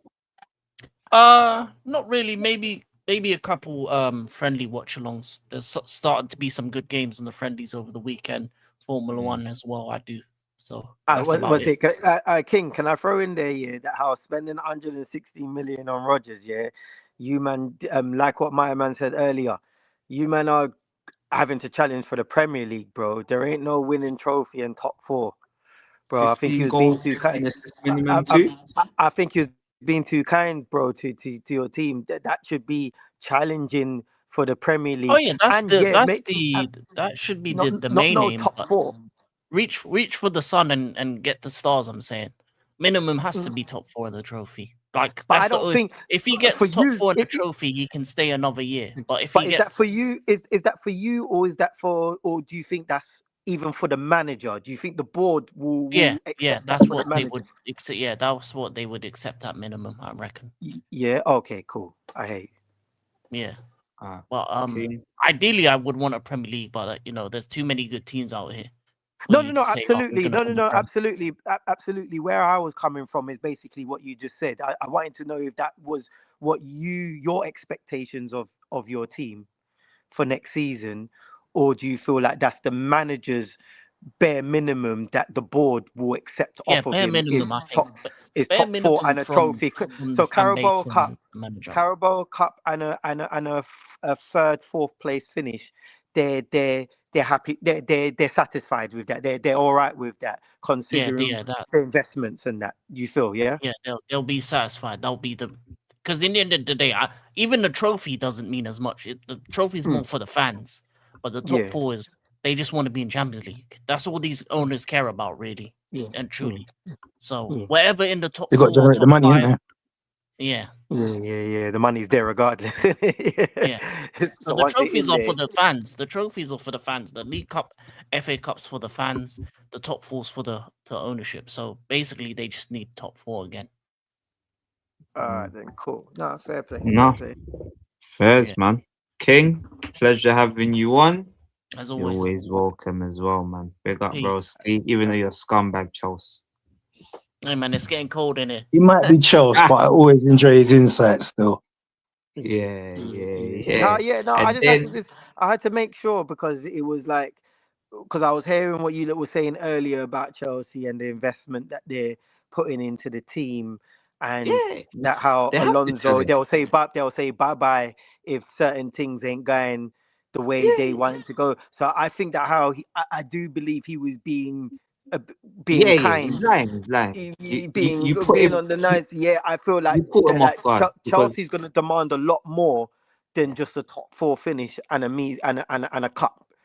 You get me? yeah, I feel the investment that they've been pouring into the club, i.e. Rodgers, and the sort of players that they're linked to. This is mm, no, we brought you in to challenge for the league. yeah. No, I think they'll be obviously top four. They'll be happy because that's Champions League money. That's the first thing. But I think they'll be keeping a close eye on how he gets the Champions League. If he's Yeah. limping over the line, Yeah. then next season, like he might just keep his job. But if he starts next season badly, they'll get rid. Chelsea, they don't play. And Guys, as for context is going to be important, It's going to be really important because I think you have to look at where Chelsea are, right? no, they You don't know have to where look they at where is. they are, bro. You have They to. no, You have to. us. We look at that, but they don't. That's why he's a Chelsea fan. Said if they don't win the league next year, they That's want him fine. sacked. That's fine. But what I'm saying to you It's is one if they person. make that knee-jerk reaction, then they're going to keep making the same mistake that they've been making. Because tell me how Mascara is not good enough to be the Chelsea manager, but City took that boy in a heartbeat. No, but they sacked him because he was speaking to Man City, innit? And why was he talking to Man City? Because you've got 12 people above his head telling him what decisions to make, who to play, who's fit and who's not. Yeah. Who can work like that? So the problem has, I can't really say it's never been the manager because they brought in the school teacher and that was crazy. But the problem hasn't necessarily been the manager. It's been the structure that you're asking the manager to work in. They And might you switch it think up. if you put your hat in the ring for someone like Alonso, I'm making a lot of assumptions here, but I don't think Alonso steps into that situation for more of the same. So if there hasn't been a shift in mentality in the boardroom, then what the hell is Alonso doing there? No, I think there's a shift in the boardroom in terms of allowing the manager to have a bit more say on the transfer dealings because you're seeing the signings like Morgan Rogers, he fits into that 210s behind the striker. Do you know what I'm saying? There's certain things that fit into it, but one thing that never changes is Chelsea fans. There's one thing owners saying we're gonna do this. What they've shown us so far, these Chelsea owners, when a little bit of pressure gets on top, a little bit of noise from the fans, clear lake out, blue co out, manager sacked. They've already sacked 6 managers since they've been there. Unless he wins, if he finishes second 2 seasons in a row, would you be surprised if Chelsea sack him with no trophy? I wouldn't be surprised because their fans they still living in Roman era. But I They'll hope they blame sack him in Alonso. October, because that means that they learned their lesson and they can just stay on that downward spiral and continue being Units FFC. I don't business. They're mad. I'm an They're Arsenal mad. fan. I don't care. Like, Yeah, but at I the want same them to time, go. I'm being objective and I'm taking my own personal Arsenal feelings out of it and just looking at it and saying, well, hang on.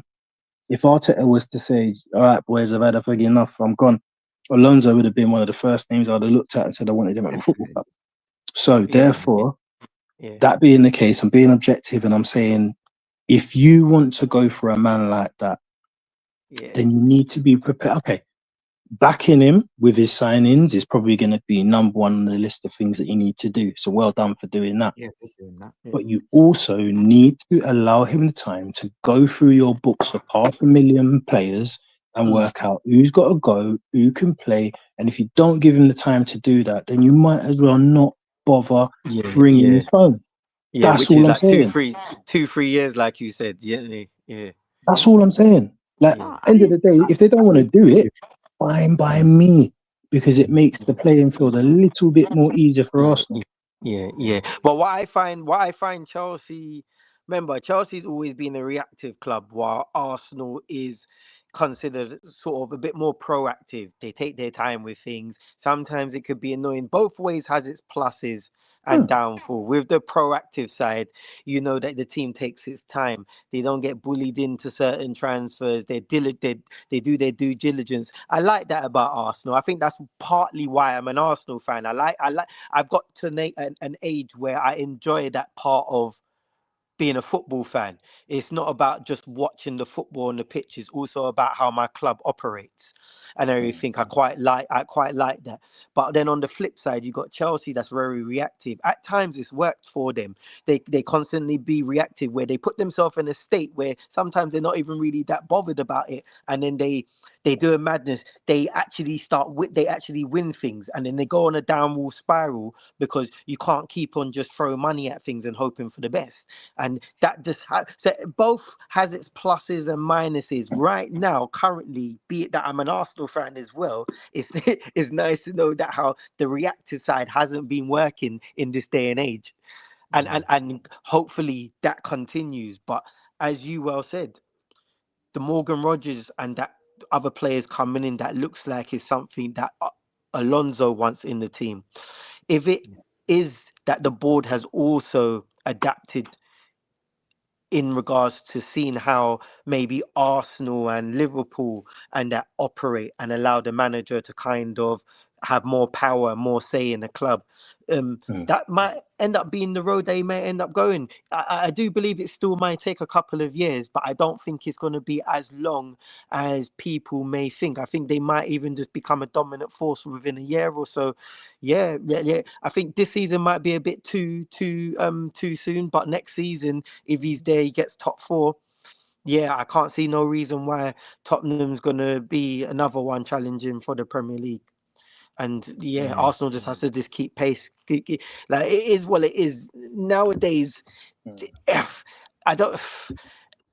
Every team in a way is just as good as the next team. Like, it is no one is never too far off from the next team. Yeah, no, it's true. You're Well, only a no one couple of should say signings away.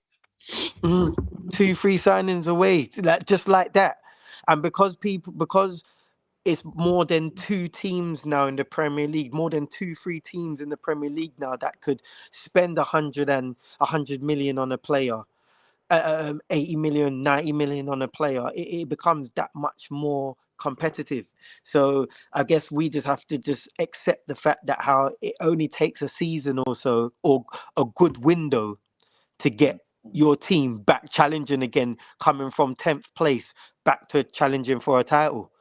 But Mons, Black or Twist, I'm sorry I didn't ask this question when we had the Chelsea boys in, but it's the elephant in the room here that we ain't spoke about. What was the biggest problem for Chelsea last year, aside from the red cards? The stinky goalkeepers. What have they done about that? So everybody's sitting down having this big parade for Chelsea's going to win everything and Chelsea's going to do this because they spent money. Yeah? How much money did Liverpool spend last year? 500. I think getting rid of The thing Maresca is, now hurt the them thing still. about us as football fans, and I include myself in it too, so I'm not sitting here on my high horse or nothing, and we're all guilty of it, right? Is we got short memories. We live in the now and we look at what's happening now and we think, oh my God, Chelsea's going to clean up. And we forget that lots of Arsenal fans were sitting down having a trophy parade for Liverpool and City in August last year because of business that they'd done, especially in January when City went out and spunked 100 and God knows how much million here, there and everywhere. Everybody said Arsenal was done for. Ain't over till it's over, boys. Right? And No, the fact of absolutely. the matter is, Absolutely. the biggest problem at Chelsea was not, well, I'd say some of the bigger problems at Chelsea were discipline, goalkeeper, and impotent strikers. They were expecting Carl Palmer to show up and he didn't. Now, if Carl Palmer shows up, if the lap shows up, ultimately, I think they had a poor team. I think right through the defense, poor. yeah, Like, The spine. get me? Like, what's his name? The guy that's gone Real Madrid now, the Spanish guy. He's just giving himself a bit Cucurella. more credit in the bank Cucurella due to his World Cup exploits, but it ain't like he was this flying great fullback in Chelsea. Midfielders were meaty, like and considering you got Casado and Enzo Fernandez in there, they were just as decent as any other good midfielder in the Premier League. And then you go to your front three, like you said, Delap, Garnacho, João Pedro gave it a go. yeah, Kittens. Yeah. He gave it a go. Yeah, you But gave when you Kittens. got Neto, Kittens, Who's the Delap, young lad? The young little youth man. Is it Estavo? Gooey or Oh, Estevan? Evil Saka. Esteban, Evil that's it. Saka. Esteban. Yeah. No, we got Evil Saka, but I think he went out. Evil Saka's gone now. He got rented out in it to Aston Villa. Nice. I think Everton bought him. Someone bought him. Evil Saka, man. When They I saw try him going to before you the buy. Hurry up and buy. Hurry up. What perfect? I'm not gonna lie. When someone said Evil Saka, I said typical, fam. You know, It does look like him. The whole Evil Saka argument just illustrates the point of how we live rent-free in rivals' heads. Everything is a comparison. Remember, we're this side that plays boring football and we don't attack and we don't do this, but why is every comparative always takes you back to N7? Why?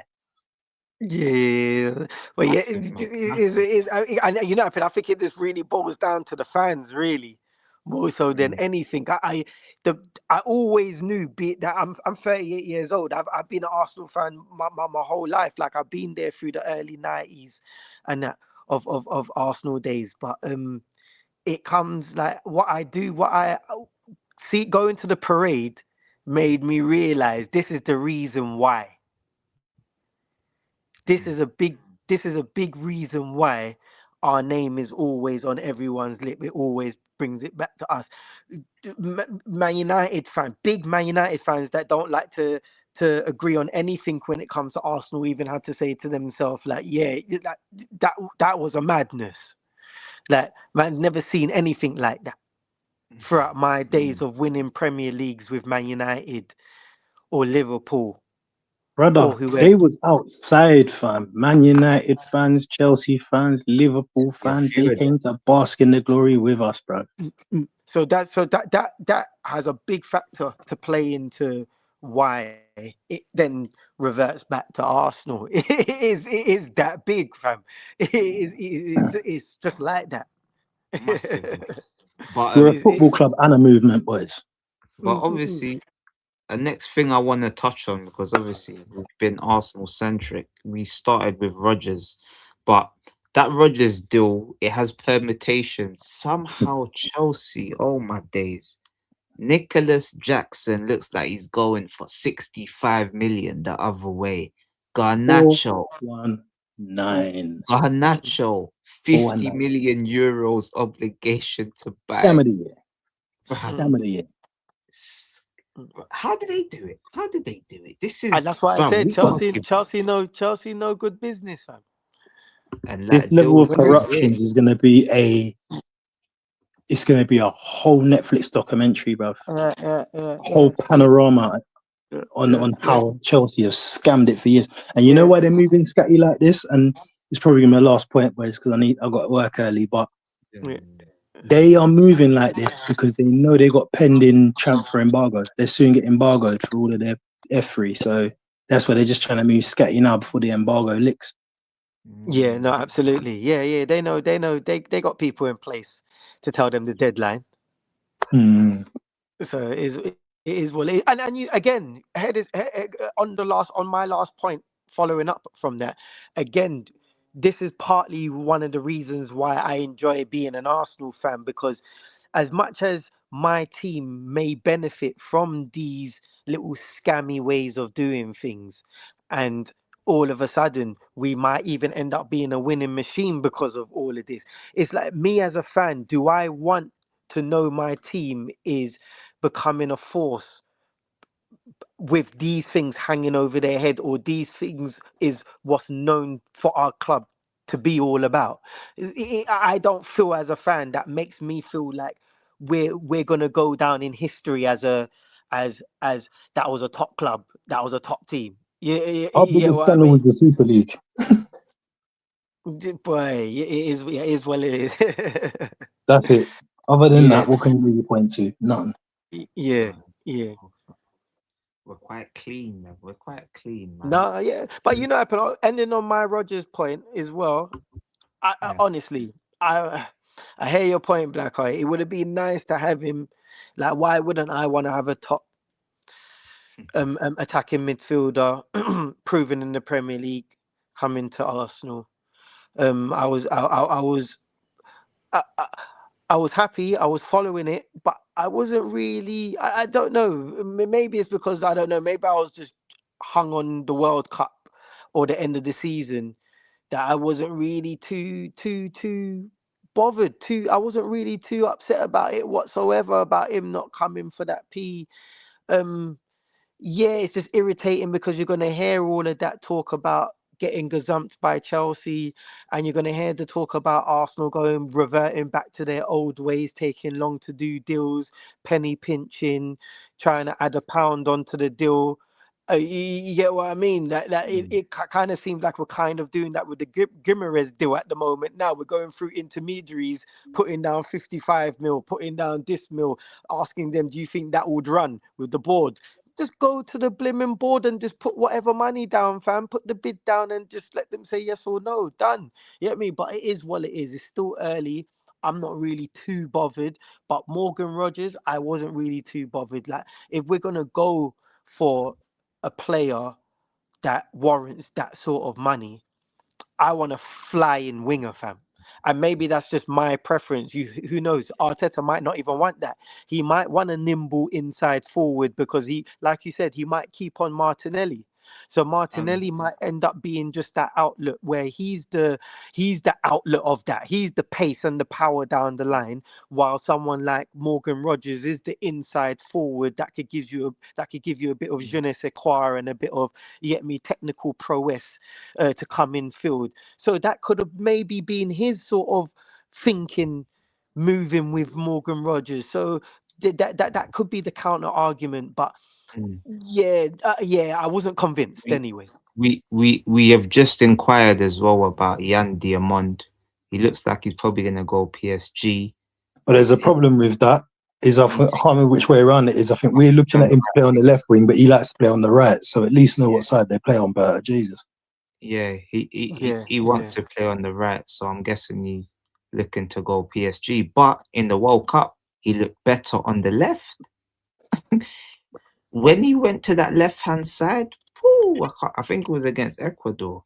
He started cooking them over there after he got his little feel of Hincapié. But I know Was he you're left-footed? right-footed. He's He's right-footed. right-footed that wants to play on the right. So, but Yeah, you know, see, these yeah, new see. gens, they can use both feet. Yeah, But so he's didn't look right-footed. Boys, like I'm going he to tap needed out, to. man. I'll catch Yeah, you. all I'll right, then, catch you on the next blessings, one. Yeah, yeah. man. Big up, brother, man. Blessing, Big boys. up. Stay there. Bless. Yeah, I'm gonna roll a big one as well, fam, before my night's out as well.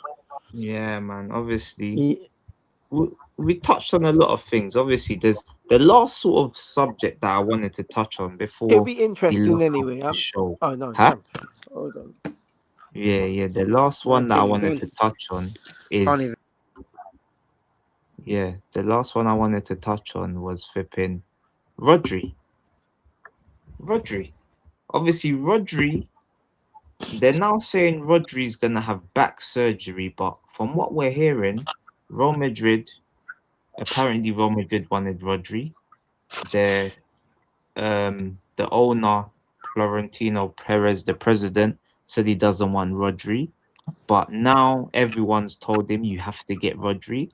So now Perez is saying he wants Rodri, and more news on Real Madrid. So we know their top target is Michael Elise. That's probably going to cost 220 million euros about that. But Vinicius has just come out as well. Vinicius's camp is now saying they're not having no more contract talks with Real Madrid unless they show them the color of their money. So what are we saying?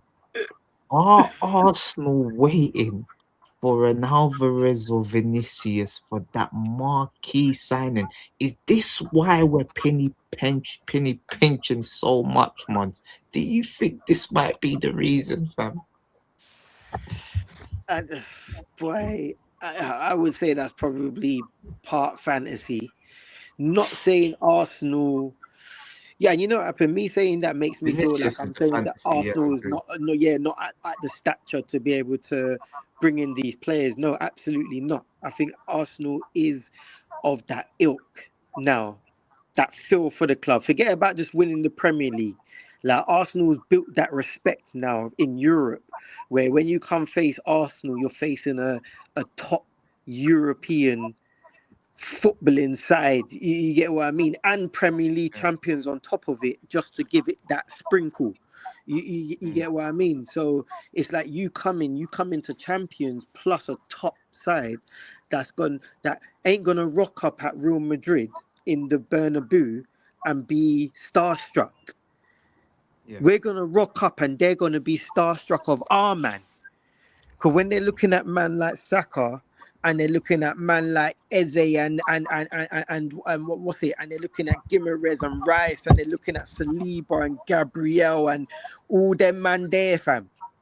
Timber, everyone, they're like, yes, no, these man ain't just good players. These man are the top European ballers. Like we all know who they are. So Vinny, there's no reason for Vinny not to feel inclined to think that Arsenal's a good prospect. If Arsenal go for him, I would like to think they would, but I don't know. I hope Arsenal prove me wrong, but I've always just seen Arsenal as a club that they stay away from them sort of signings. And what I mean by signings is Vinny is a marquee signing, but he's also a signing that comes with stardom.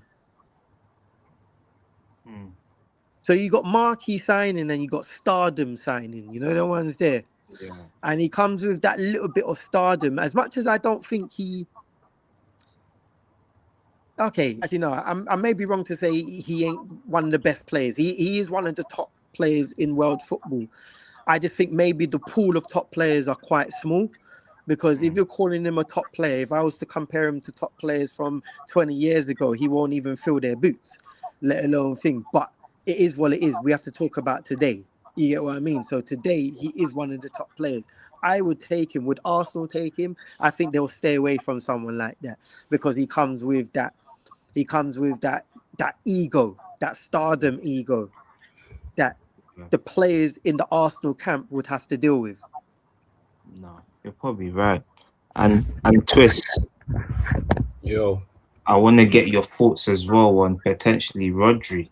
Rodri obviously is due to have surgery, but Real Madrid, it seems like they've changed their You know what, mind. yeah. They want that. They want the You know what, Rodri. I like the way the owners do business, man. They listen to the majority of their fans. They could just change their mind like that. They thought their fans would want Olise. Now their fans are saying Rodri. They're like, cool. Let's make it Rodri then. You know what I'm saying? So they actually go with the consensus sometimes, man, when it comes to that big name signing. So yeah, man. Good addition to that squad as well. Marvelous, but they have to get rid of some players, I reckon. And for now, they haven't really gotten rid of them players. So that position is packed up.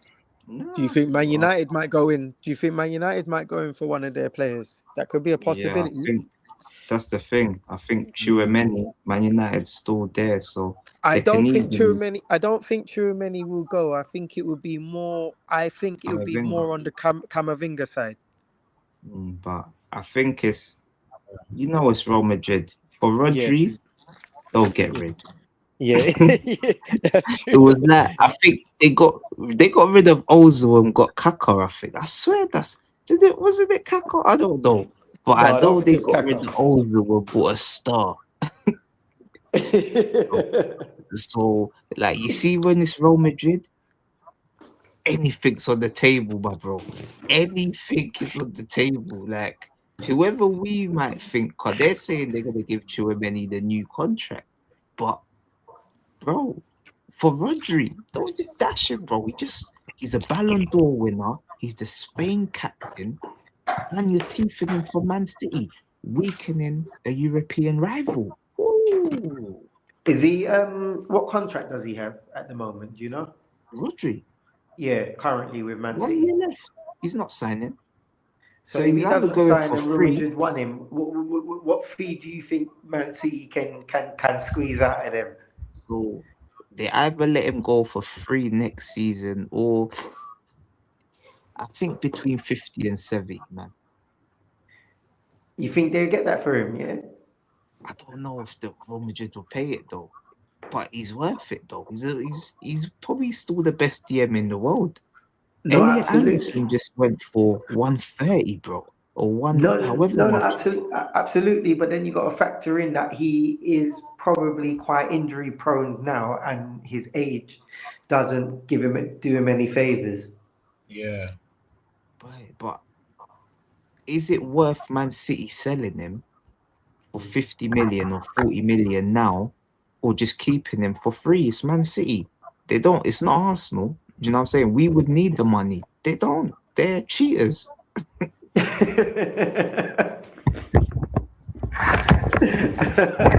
You gotta factor in like they do off the book payments. They got more money than God, as people say. So like they don't need the money. So if Rodri's going, Real Madrid has to pay. They have to pay what Man City want, not what UWSA. It's got to work for both teams. It can't just work for Real Madrid. Oh yeah, Rodri, we're gonna take him for free, so take 30 million. Like what they done to Liverpool with Trent. They got Trent for I think 10 million. What's the What do you point in think? that? Do you think? Do you think a swap deal could be on the cards? Well, Vinny. No, even another midfielder, someone like Tushmeni. No, because they're looking at they're gonna get Buadi. So they're gonna have Buadi and Anderson. What they're gonna pay outright for him? 100 million cash. This man's City, man. I'm telling you, they're cheats. They fucked up the market. This is the reason why reason why Rodgers is 117, because they paid 116 for Anderson. They had no reason to. They had no reason to. And you think they're going to pay 100 mil for Bardi and just take him out, right? This is what I'm saying. Like, he ain't even done nothing. 100 million euros. Like, they're going to have to pay for this kid. It's mental, bro. Bruv. And you see what I'm saying? And we're here penny pinching. We're penny pinching, and they're just saying 100 million on 2 players. And they said they need a winner. You know what happened? Yeah, fam. I got to laugh because it's like, you know what you have to say, typical Arsenal. But I love it, so it's just funny. We're here in the charity shop in the market, We're in Peckham Market right now. We're walking, trying to get a deal. Hey, boss, let me get 2 for 5. Let me get 2 for 10. I swear, typical Arsenal, you got to give it to them, you got to give it to them. They're funny. You got to give it to Arsenal, honestly. honestly, every time I think about it, I'm like, it had to be my club that's on just on that fam. Like, Bro, hey, if Bruno gets stolen by Chelsea, I think that's where that crash out. I'm calm for now. You don't see me crashing out about Arsenal, bro. If we get robbed for again by Chelsea, that's it. That's it. I'm done. I'm going absolutely bonkers if we get robbed by Chelsea. Hey, you can't believe it, man. Hey, Twister. Listen, Twist, you there as well. But yeah, man, my man. boy, man. It's Yeah, changed yeah. location, but I'm here still. Okay, man. Yeah, bruv. But what's the man them say, man? Any other transfers you don't want to chat about before we wrap Andy up? Barcola to Liverpool. It's about time Liverpool do business. They spent all their money last season, bruv. Like, who they bought this year? No one. Oh, they bought Munoz. They hijacked Newcastle. So they hijacked Newcastle, but everyone hijacked Newcastle. Villa hijacked Newcastle. We're about to take their captain. He took their boy. Ah, Man's on mute. yeah, you're mute for some reason, even though you're not on mute. Something's happened that's made you go on mute. You might need to even refresh. But yeah, bruv. Swear, but this is what I'm saying though. Like, try chat again. Mons, try chat again. Nah, just refresh. It's because you something happened. You got a call or something. That's what happens, bruv. It just cuts out. Yeah, man. So, bruv, Liverpool, I think they've even had like a worse window than Arsenal, bruv. Like, literally, Liverpool's had a worse window than Arsenal. At least we're champions. Them, bro, like, who they signed, bro? Munoz. Like, are he you being didn't serious? even Someone play tried 1 minute for practice. Spain.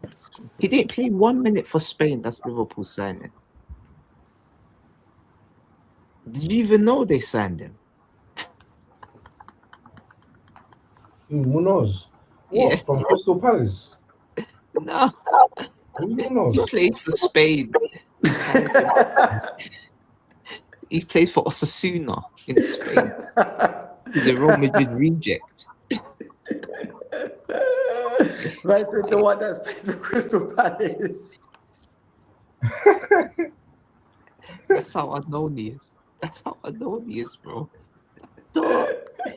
Nah, I was thinking, what? If he went Liverpool, I would have heard. Yeah, no, they signed him. They got Jeremy Jacquet. I think Barcola would be a very good signing for Liverpool. Like, Barcola is a Liverpool signing. Let's be honest. Like, he's got Liverpool written all over him, Salah's bruv. going, yeah, man. Or gone already. What am I saying? Going. Salah's gone. Yeah, I mean, they need But to they're gonna turn have up. to pay like 115, 120 for Barcola, though. I don't So think what? we're Tell me gonna what's your ideal signing? what Blacker for for who Arsenal. Arsenal. Vinny, man. Get me Vinny, man. Yeah. I'll Okay, be honest. bar Vinny. But obviously, like realistic signings, yeah? Realistic. Yeah. Bruv, it stinks, bro. I'll be Yeah. honest I with know. you. It stinks. Like right now, bro, I would have took Rogers. It's like there's no one else. Like Alvarez, they won Yeah. 150 M's. We ain't getting Alvarez for 150 M's. Yan Diamond, do I want Yan Diamond for 100 million? No, I don't. Yan Diamond, I'd probably take Barcola, you know. Yeah. Like, it's either him or Yan Diamond, innit? But then again, it don't make sense because we've got Zolis and Martinelli. So Martinelli, I think he is leaving. Because why are we looking at Yan Diamond? We clearly want to move Martinelli on. There might be something happening. A Saudi club might come in for him, man. Did you hear it once? Yeah, no, I heard you. Yeah, bro. Like, Yeah, because it won't make sense to have 3 left wingers. It don't make sense. It gets like that, but like you said, the market is obviously really small. The pool of players are small, and the selling clubs know this. Why these players are priced so highly? I think, like I've always admired some other top teams in other leagues, like PSG and that are able to unearth players for cheaper and they become top players. Arsenal was able to do that at time, and we still currently do that from our academy. We got proof of that in Saka and Dalman and what's his name, Skelly, and so on and so forth. But because of how challenging the Premier League is and how demanding it is, and how that 6, 7 teams could win the Premier League, PSG is able to buy a unknown player and it doesn't work and probably still win their league. Yeah. Yeah, they've gone that extra mile now, and they've won the Champions League twice in a row. But throughout their time of being able to unearth players and get players in, they're able to be a bit more diligent and patient because their league ain't so demanding. So their top players could stay fit for longer. Whereas I guess what happens with a lot of the top Premier League teams, we're having to take punts on players and hope for the best and pay big money straight away. Because haven't you noticed that how there's a lot of players that Bournemouth, certain people have got that we're like, why didn't Arsenal I know was about that just player? about to Why didn't say that. everyone did know about that player, but what it is I've no one. changed. That's who I want. Sorry, who? That's who I want. Troopy. That's who I want. Yeah, he could be a good player still. So it's like a lot of these top English teams don't go for players, smaller, unknown players from other leagues sometimes, for the fear that it might not Like work out because they're under pressure Kante to and win it Morris. now. Yeah. So they wait till that player goes to a different club like Atletico Madrid or Real Madrid or whoever. They don't quite make it, but now instead of you paying 5 million for him, now you're paying 70 million for him.